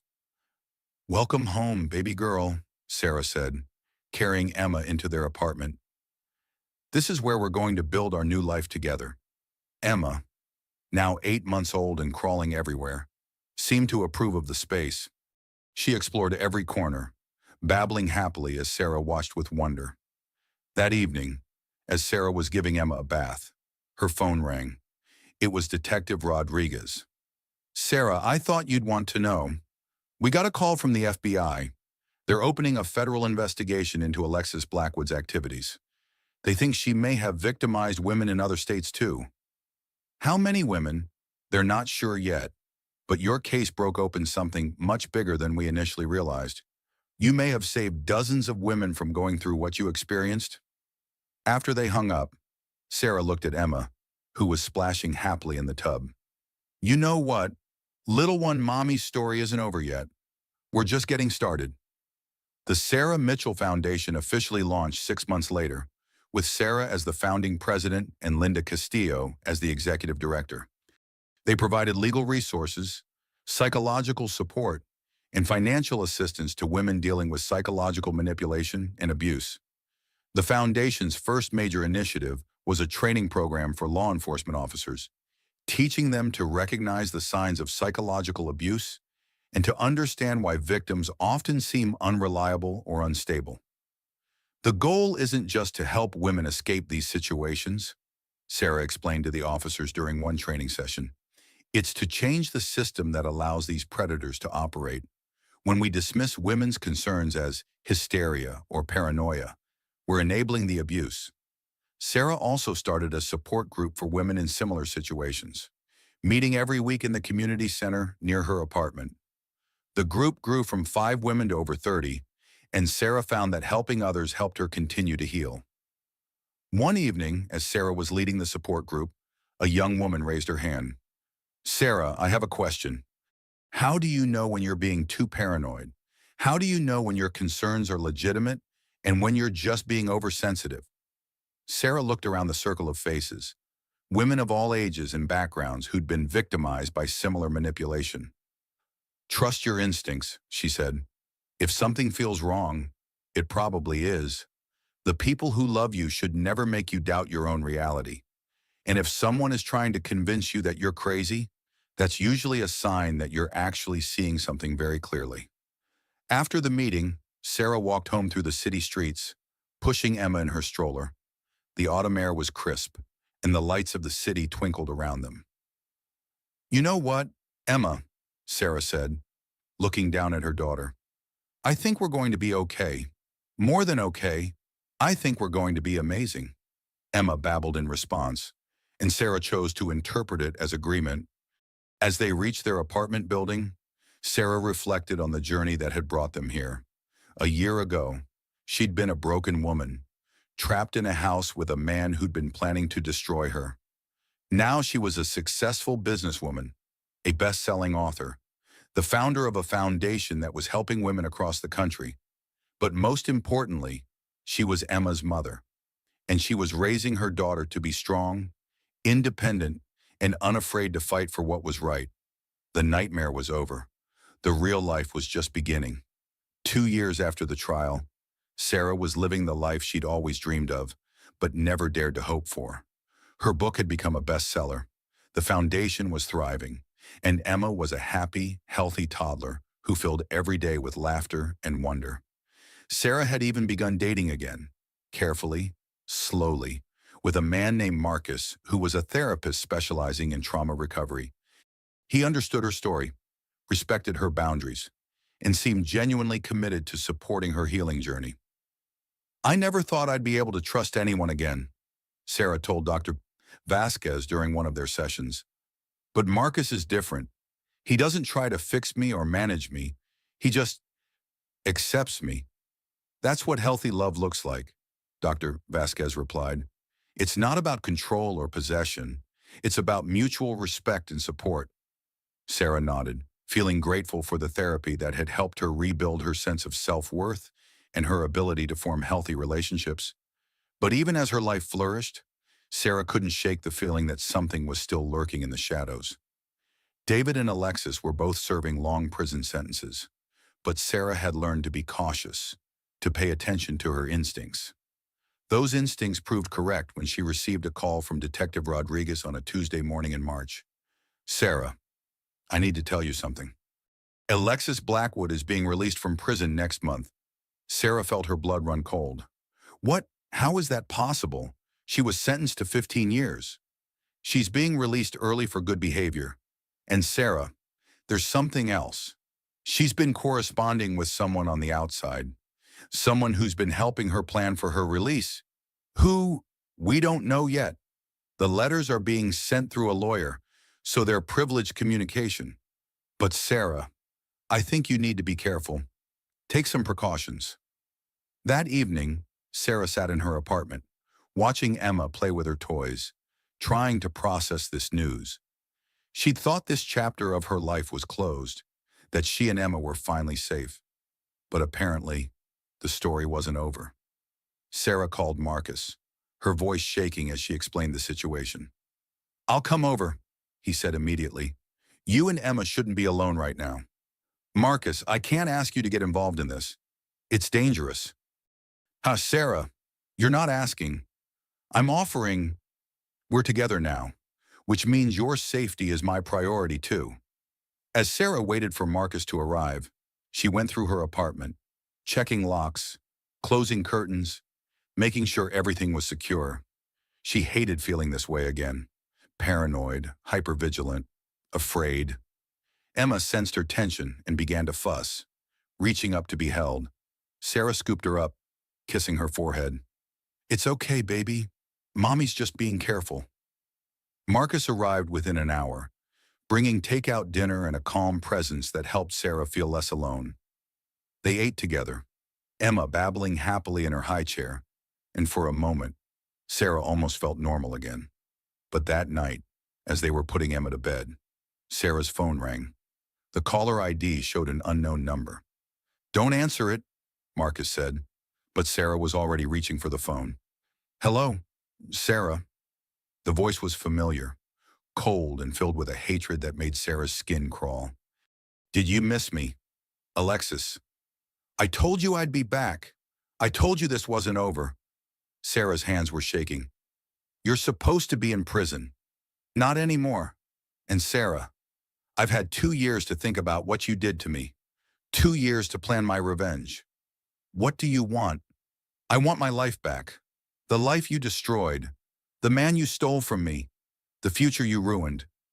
David made his own choices. David was weak. He would have chosen me if you hadn't interfered. But don't worry, Sarah. I'm not going to make the same mistakes I made before. This time, I'm going to be much more direct. The line went dead, and Sarah stared at the phone, her heart racing. "What did she say?" Marcus asked. She's coming for me. For us. Sarah immediately called Detective Rodriguez, but there was little the police could do.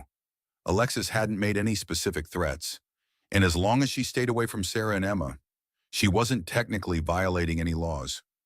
We can increase patrols in your neighborhood, Detective Rodriguez said, and I'll put a trace on your phone in case she calls again. But Sarah, you might want to consider taking Emma somewhere safe until we can figure out what Alexis is planning. That night, Sarah packed a bag for herself and Emma, and they went to stay with Lisa and her family. It felt like a step backward, like returning to the fear and helplessness she'd worked so hard to overcome. But as she tucked Emma into the portable crib in Lisa's guest room, Sarah realized something important.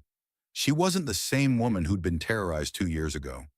She was stronger now, more confident, more aware of her own power. She wasn't going to run and hide. She was going to fight. The next morning, Sarah called her lawyer.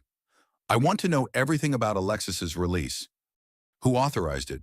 Who's been corresponding with her? What are the terms of her parole? Sarah, I understand you're concerned, but maybe you should focus on protecting yourself and Emma rather than investigating Alexis. I can't protect us if I don't know what we're up against. Sarah also called the foundation office, asking Linda to research any recent activity that might be connected to Alexis. She reached out to her network of contacts in law enforcement, media, and the business world, building a web of information and support. Within 48 hours, Sarah had a clearer picture of the threat they were facing. Alexis had been released 3 weeks early due to overcrowding in the prison system. She'd been corresponding with a man named Robert Sterling, who ran a private investigation firm and had been helping her build a new identity. More disturbing, Linda had discovered that someone had been asking questions about Sarah's schedule, her daughter's daycare, her home address. Someone was preparing for something. Sarah, I think you need to disappear for a while, Detective Rodriguez said when she called with this information. Take Emma and go somewhere safe until we can figure out what's happening. But Sarah had made her decision. No, I'm not running anymore. I'm not letting her destroy the life I've built. That afternoon, Sarah went to see Dr. Vasquez. I need to face this, she said. I need to confront Alexis and end this once and for all. Sarah, that sounds very dangerous. Are you sure you're not letting your anger override your judgment? I'm sure 2 years ago, I was a victim. I was powerless, isolated, and afraid. But I'm not that person anymore. I'm strong enough to face her now. Dr. Vasquez studied her carefully. What exactly are you planning to do? I'm going to meet with her. I'm going to find out what she wants and put an end to this. Sarah, that's exactly what she wants. She's trying to draw you into a confrontation. Then I'll be ready for it. That evening, Sarah called the number Alexis had used to contact her. I want to meet, she said when Alexis answered. Just you and me. I was wondering when you'd call. I was starting to think you'd lost your nerve. Tomorrow night, the rooftop of the Meridian Hotel, where this all started. How poetic. Midnight. Midnight. After she hung up, Sarah looked at Marcus, who'd been listening to the conversation with growing alarm. Sarah, you can't be serious. This is insane. This is necessary. She's never going to stop until one of us is dead. I'd rather face her on my terms than spend the rest of my life looking over my shoulder. Then I'm coming with you. No, this is between me and her, and Marcus. If something happens to me, nothing's going to happen to you. If something happens to me, I need you to take care of Emma. I need you to tell her that her mother loved her enough to fight for her future. Marcus pulled Sarah into his arms, holding her tight. Nothing's going to happen to you because you're not going alone.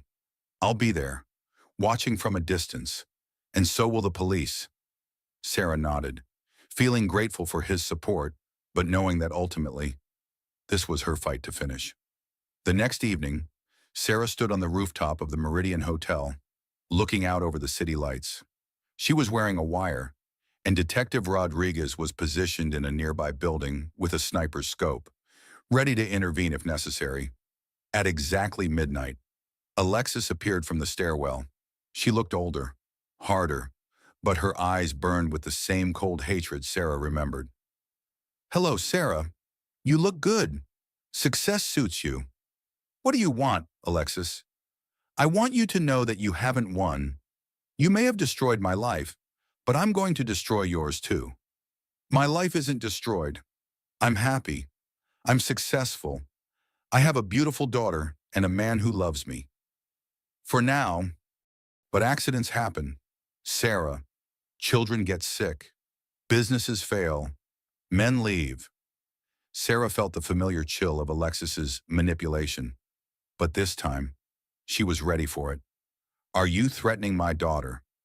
I'm just saying that life is fragile, and you have so much to lose now. So do you. I have nothing left to lose. That's what makes me dangerous." Sarah stepped closer, her voice steady and strong. "You're wrong about that. You have your freedom. And if you threaten my daughter, if you come anywhere near my family, you'll lose that too." "Are you threatening me? I'm promising you, I'm not the same woman you tried to destroy 2 years ago. I'm stronger now, smarter, and I have resources you can't imagine.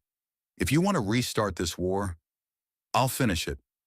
Alexis smiled, but Sarah could see the uncertainty in her eyes. "You think you're so tough now, but you're still just a suburban housewife who got lucky. I'm a survivor, I'm a fighter, and I'm Emma's mother.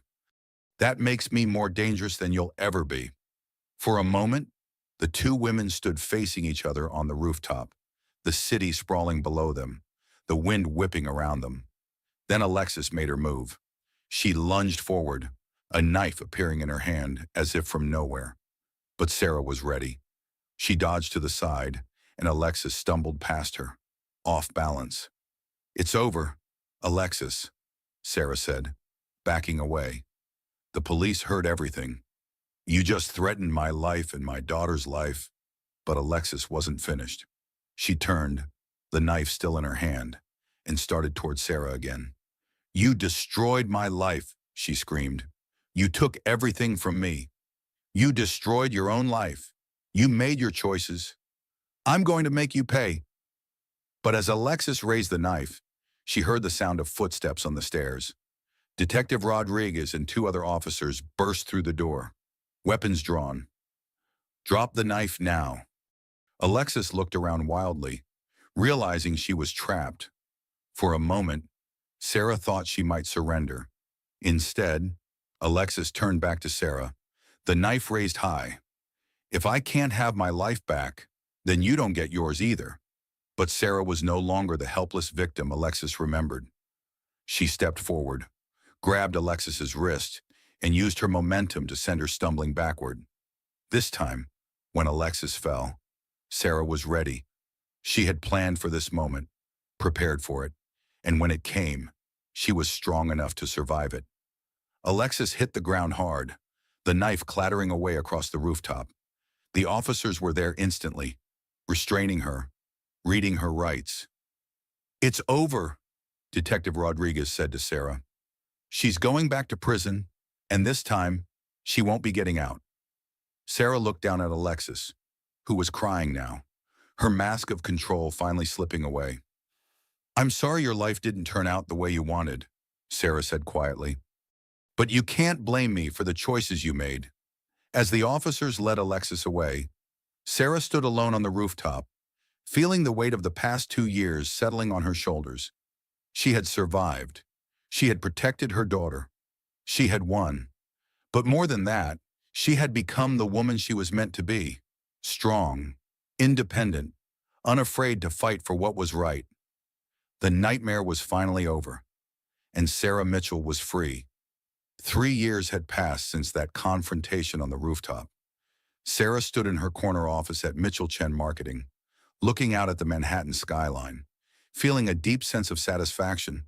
The company she'd built with Robert Chen had become one of the most successful boutique firms in the city, specializing in authentic storytelling and crisis management. Emma, now 5 years old, was thriving in kindergarten, a bright, confident child who showed no signs of the trauma that had surrounded her early life. She had Marcus's steady presence in her life, along with Sarah's fierce protection, and she was growing up knowing that she was loved and safe. "Mommy, look what I drew." Emma burst into Sarah's office, holding up a crayon drawing of their family. Sarah, Emma, and Marcus standing in front of their new house in Westchester. "It's beautiful, sweetheart," Sarah said, lifting Emma into her arms.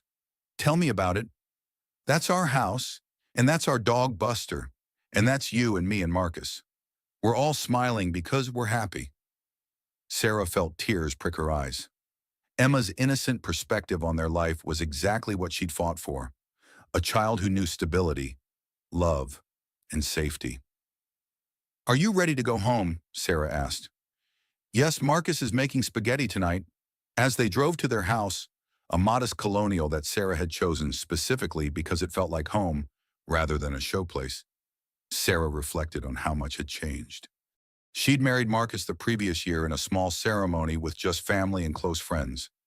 Emma had been their flower girl, delighted to be part of making their family official. David was still in prison, serving a 20-year sentence for attempted murder and fraud. He tried to reach out to Sarah several times, claiming he wanted to apologize, to explain, to make amends, but Sarah had no interest in his explanations. She'd built her life around moving forward, not looking back. Alexis had been sentenced to life in prison without parole after the rooftop incident. The knife attack had been the final straw, and combined with the evidence of her previous crimes, she would never be free again. The Sarah Mitchell Foundation had expanded to include offices in 12 cities, helping thousands of women escape psychological abuse and manipulation.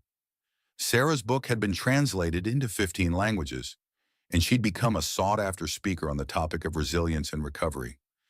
But the achievement Sarah was most proud of was the family she'd built.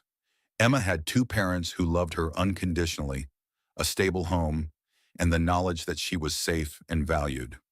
"How was your day?" Marcus asked as they walked into the house.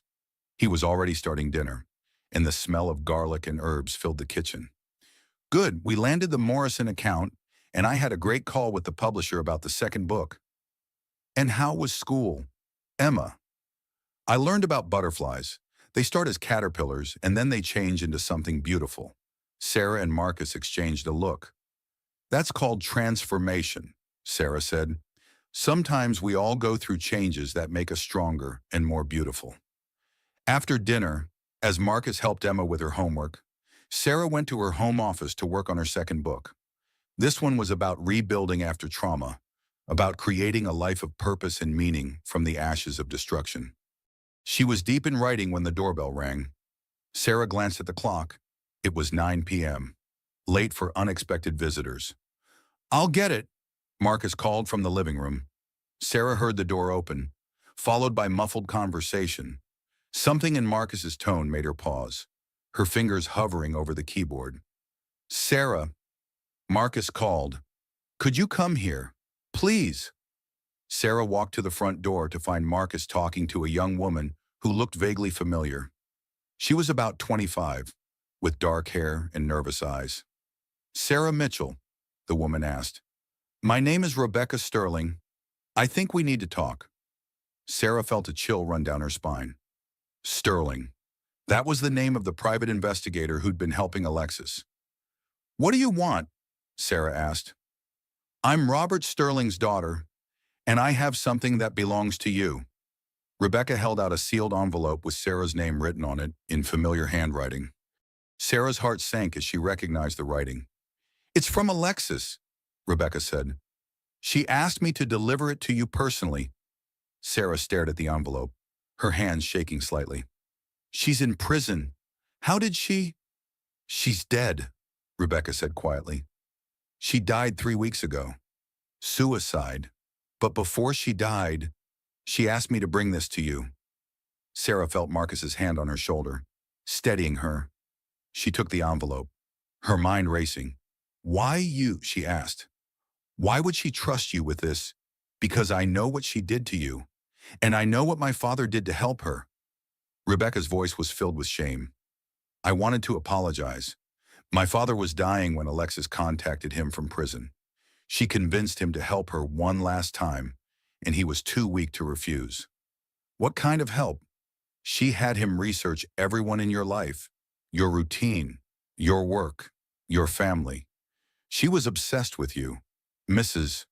Mitchell. Even in prison, she spent every day thinking about you and planning some kind of revenge. Sarah's blood ran cold. What kind of revenge? I don't know, but Mrs. Mitchell, there's something else. Alexis didn't just contact my father. She's been corresponding with other people too. People who might want to hurt you. What people? I'm not sure, but she mentioned someone named David, and she talked about a final plan that would be set in motion after she died. Sarah's hands trembled as she held the envelope. Even in death, Alexis was trying to destroy her life. Should I open it? She asked Marcus. Maybe we should call Detective Rodriguez first, he suggested. But Sarah was already tearing open the envelope. Inside was a single sheet of paper with Alexis's handwriting. Sarah, if you're reading this, then I'm finally free from the prison you put me in. But don't think my death ends this. I've spent 3 years planning the perfect revenge, and it's already in motion. You took everything from me, my freedom, my future, my chance at happiness. Now I'm going to take everything from you. I know you think you're safe in your perfect little house with your perfect little family, but you're not. Danger is closer than you think, and it's coming from someone you trust. David sends his love. By the way, we've been corresponding for months. He's been very helpful in planning what comes next. Watch your back. Sarah. This isn't over. Sarah's hands shook as she finished reading. She's been talking to David. They're planning something together. Marcus immediately called Detective Rodriguez while Sarah tried to process this news. David was still in prison, but apparently that hadn't stopped him from collaborating with Alexis on some kind of final revenge plot. The detective is on her way, Marcus said. Rebecca, I think you should stay until she gets here. Rebecca nodded, looking frightened. Mrs. Mitchell, I'm so sorry. I never meant for any of this to happen. You're not responsible for your father's actions, Sarah said, though her voice was strained. But do you know anything else about what they were planning? Only that Alexis was very interested in your new assistant. She asked my father to research her background, her financial situation, her personal life. Sarah felt her stomach drop. My assistant, Jennifer. Yes, that's the name. Alexis seemed to think she was important to the plan somehow. Sarah's mind raced. Jennifer had been working for her for 6 months, a bright, ambitious young woman who joined the company straight out of college. She was hardworking, trustworthy, and had quickly become invaluable to Sarah's daily operations. But now, with Alexis's letter in her hands, Sarah began to remember small things. How Jennifer always seemed to know Sarah's schedule. How she'd ask detailed questions about Emma's school and activities. How she'd volunteered to help with personal errands that gave her access to Sarah's home. Oh my God, Sarah whispered. Jennifer. Detective Rodriguez arrived within 20 minutes, her expression grim as she read Alexis's letter. We need to find Jennifer immediately, she said, and we need to put protection on you and Emma. But even as she spoke, Sarah's phone rang. The caller ID showed Jennifer's number. Answer it, Detective Rodriguez instructed. But keep her talking. Sarah answered the phone, her heart pounding. Hello. Sarah, it's Jennifer. I'm so sorry to call so late, but there's been an emergency at the office. Someone broke in and destroyed the Morrison files. I think you should come in right away. Sarah met Detective Rodriguez's eyes. Are you sure it can't wait until morning? No. The client is furious. They're threatening to pull the account unless we can show them we have backup copies. I'm at the office now trying to salvage what I can. I'll be right there. After Sarah hung up, Detective Rodriguez shook her head. You're not going anywhere. This is obviously a trap. But what if it's not? What if Jennifer is innocent and there really is an emergency? Then we'll handle it. But Sarah, you're not putting yourself in danger based on the word of someone who might be working with your enemies. Detective Rodriguez called for backup and arranged for officers to go to Sarah's office building. Within an hour, they reported back that the building was dark and empty. There had been no break-in, no emergency, no Jennifer. "She's gone," Detective Rodriguez said. "Her apartment is empty, her car is missing, and her bank accounts were cleaned out yesterday." Sarah felt sick. "How long has she been planning this?" "Probably since the day she started working for you." "Sarah, this woman has had access to your home, your schedule, your family's routines. She knows everything about your life." "And where's Emma?" Sarah asked suddenly, panic rising in her throat. "She's upstairs sleeping," Marcus said. "I'll go check on her." But when Marcus returned, his face was pale. "She's not in her room. Her bed hasn't been slept in." Sarah felt the world tilt around her. "Where is she?" Marcus was already checking the rest of the house, calling Emma's name. But Sarah knew with a cold certainty that Emma wasn't there. Her phone rang again. This time, the caller ID showed an unknown number. "Hello, Sarah." The voice was Jennifer's, but it sounded different now. Cold, calculating, triumphant. "Where is my daughter?" "She's safe. For now. But that depends on you." "What do you want?" "I want you to come to the place where this all began. The rooftop of the Meridian Hotel. Come alone, and come now. If you hurt her, I won't hurt her if you do exactly what I say. But Sarah, if you bring the police, if you try to be clever, if you do anything other than what I tell you, then Emma will pay the price for your mistakes." The line went dead, and Sarah stared at her phone in horror. "I have to go," she said. "Sarah, no, it's a trap. She has Emma. I don't have a choice." Detective Rodriguez was already coordinating with her team. "We'll surround the building. You'll be protected." "She said no police. She's not going to know we're there." But Sarah remembered the rooftop, remembered how isolated it was, how easy it would be for Jennifer to see anyone approaching. And she remembered what Alexis had been capable of when she was desperate.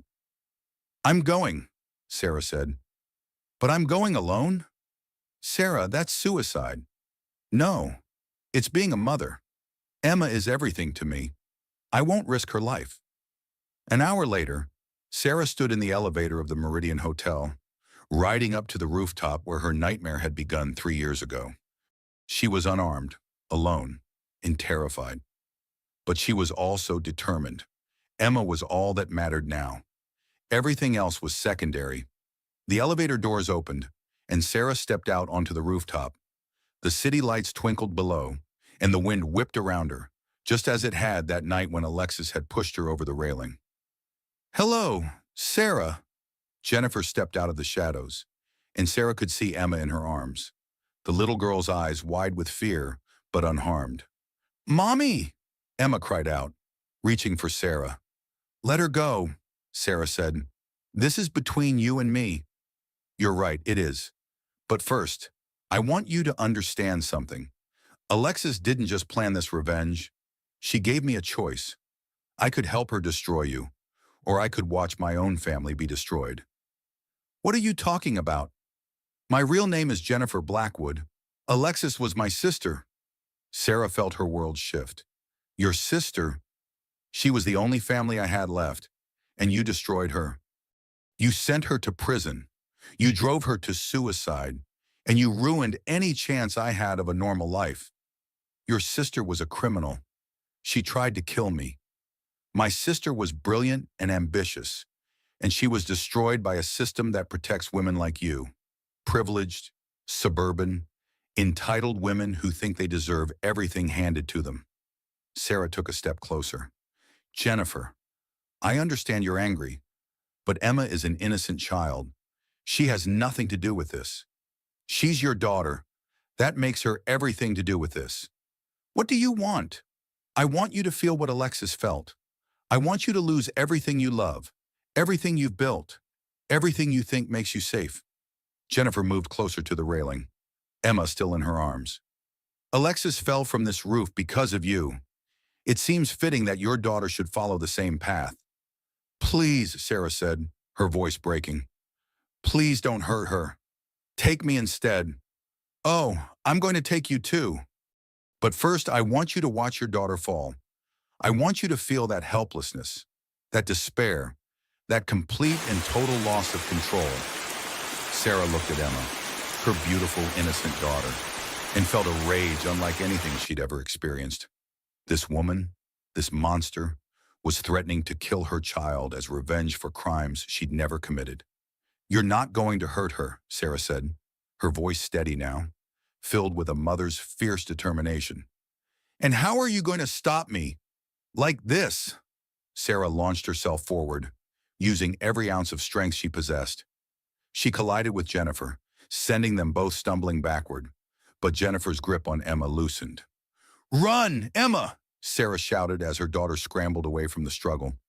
Sarah and Jennifer fought desperately, each trying to gain the upper hand, but Sarah was fighting for her daughter's life, and that gave her a strength that Jennifer couldn't match.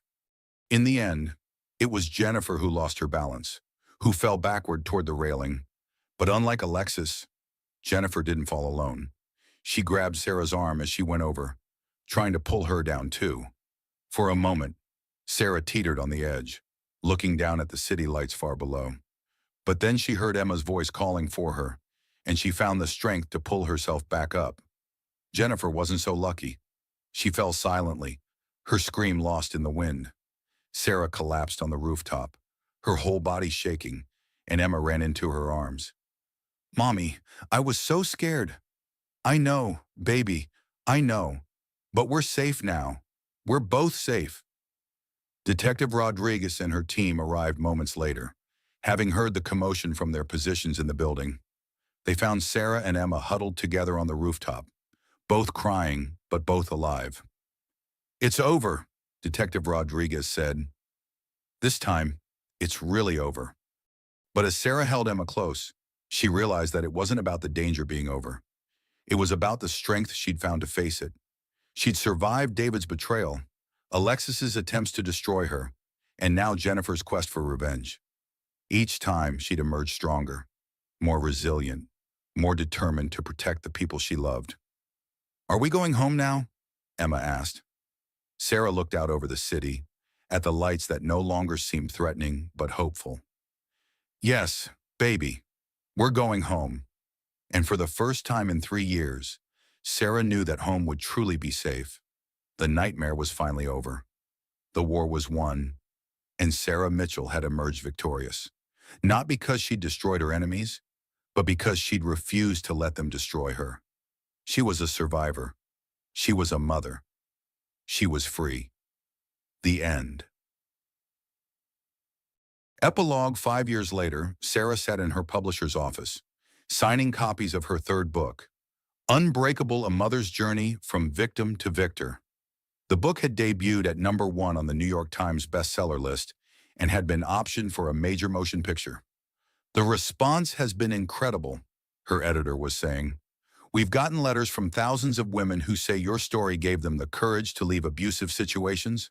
Sarah smiled, thinking about the foundation that now operated in 23 cities, the support groups that met in community centers across the country, the legislation that had been passed to better protect victims of psychological abuse. It's not my story anymore, she said. It's their story too. Outside the publisher's office, Marcus was waiting with Emma, now 10 years old and thriving in 5th grade. She was smart, confident, and showed no signs of the trauma that had surrounded her early years. How did it go? Marcus asked. Good, the book is doing well, and they want to discuss the movie rights. Are you going to do it? Sarah considered this. I think so. If it helps more women, then it's worth it. As they walked through Central Park, Emma running ahead to play on the playground, Sarah reflected on how much had changed. The scared, dependent woman who'd been pushed off a rooftop 6 years ago was gone, replaced by someone stronger, more independent, more aware of her own worth. Do you ever regret it? Marcus asked. The whole experience. I mean, would you change it if you could? Sarah watched Emma laugh as she went down the slide, her joy infectious and pure. I wouldn't change Emma for anything, she said. and I wouldn't change who I've become. The experience was terrible, but it taught me things I never would have learned otherwise. Like what? Like how strong I really am. Like how important it is to trust my instincts. Like how love isn't about control or possession, but about support and respect. Marcus squeezed her hand. I love who you've become too. That evening, as they sat around the dinner table in their house, the same modest colonial they'd chosen years ago because it felt like home, Sarah looked at her family and felt a deep sense of contentment. Emma was chattering about her day at school. Marcus was sharing a funny story from his practice, and Sarah was simply present, enjoying the ordinary magic of family life. Later, after Emma was in bed and Marcus was reading in the living room, Sarah went to her office and pulled out a letter she'd received that morning. It was from a woman named Maria, who'd read Sarah's book and found the courage to leave her abusive husband. Dear Sarah, the letter began, I want to thank you for showing me that it's possible to survive, to fight back, and to build a better life. Your story gave me hope when I had none, and strength when I felt weak.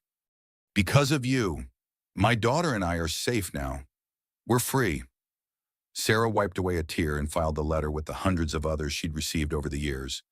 Each one was a reminder that her pain had not been in vain, that her story had helped others find their own strength. She turned off the lights and went to join Marcus in the living room.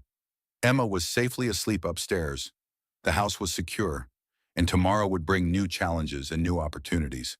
Sarah Mitchell had survived the worst that life could throw at her. She'd been betrayed, manipulated, and nearly destroyed. But she'd fought back, she'd won, and she'd built something beautiful from the ashes of her old life. The CEO's mistress had pushed her off a roof, but Sarah's survival had stunned everyone, including herself. She discovered a strength she never knew she possessed, a determination that couldn't be broken, and a love that was fierce enough to overcome any obstacle. She was no longer a victim. She was a survivor, a warrior, a mother, and a woman who had learned that the greatest victory isn't defeating your enemies, it's refusing to let them defeat you. The story was over. The new life had begun, and Sarah Mitchell was finally, truly free.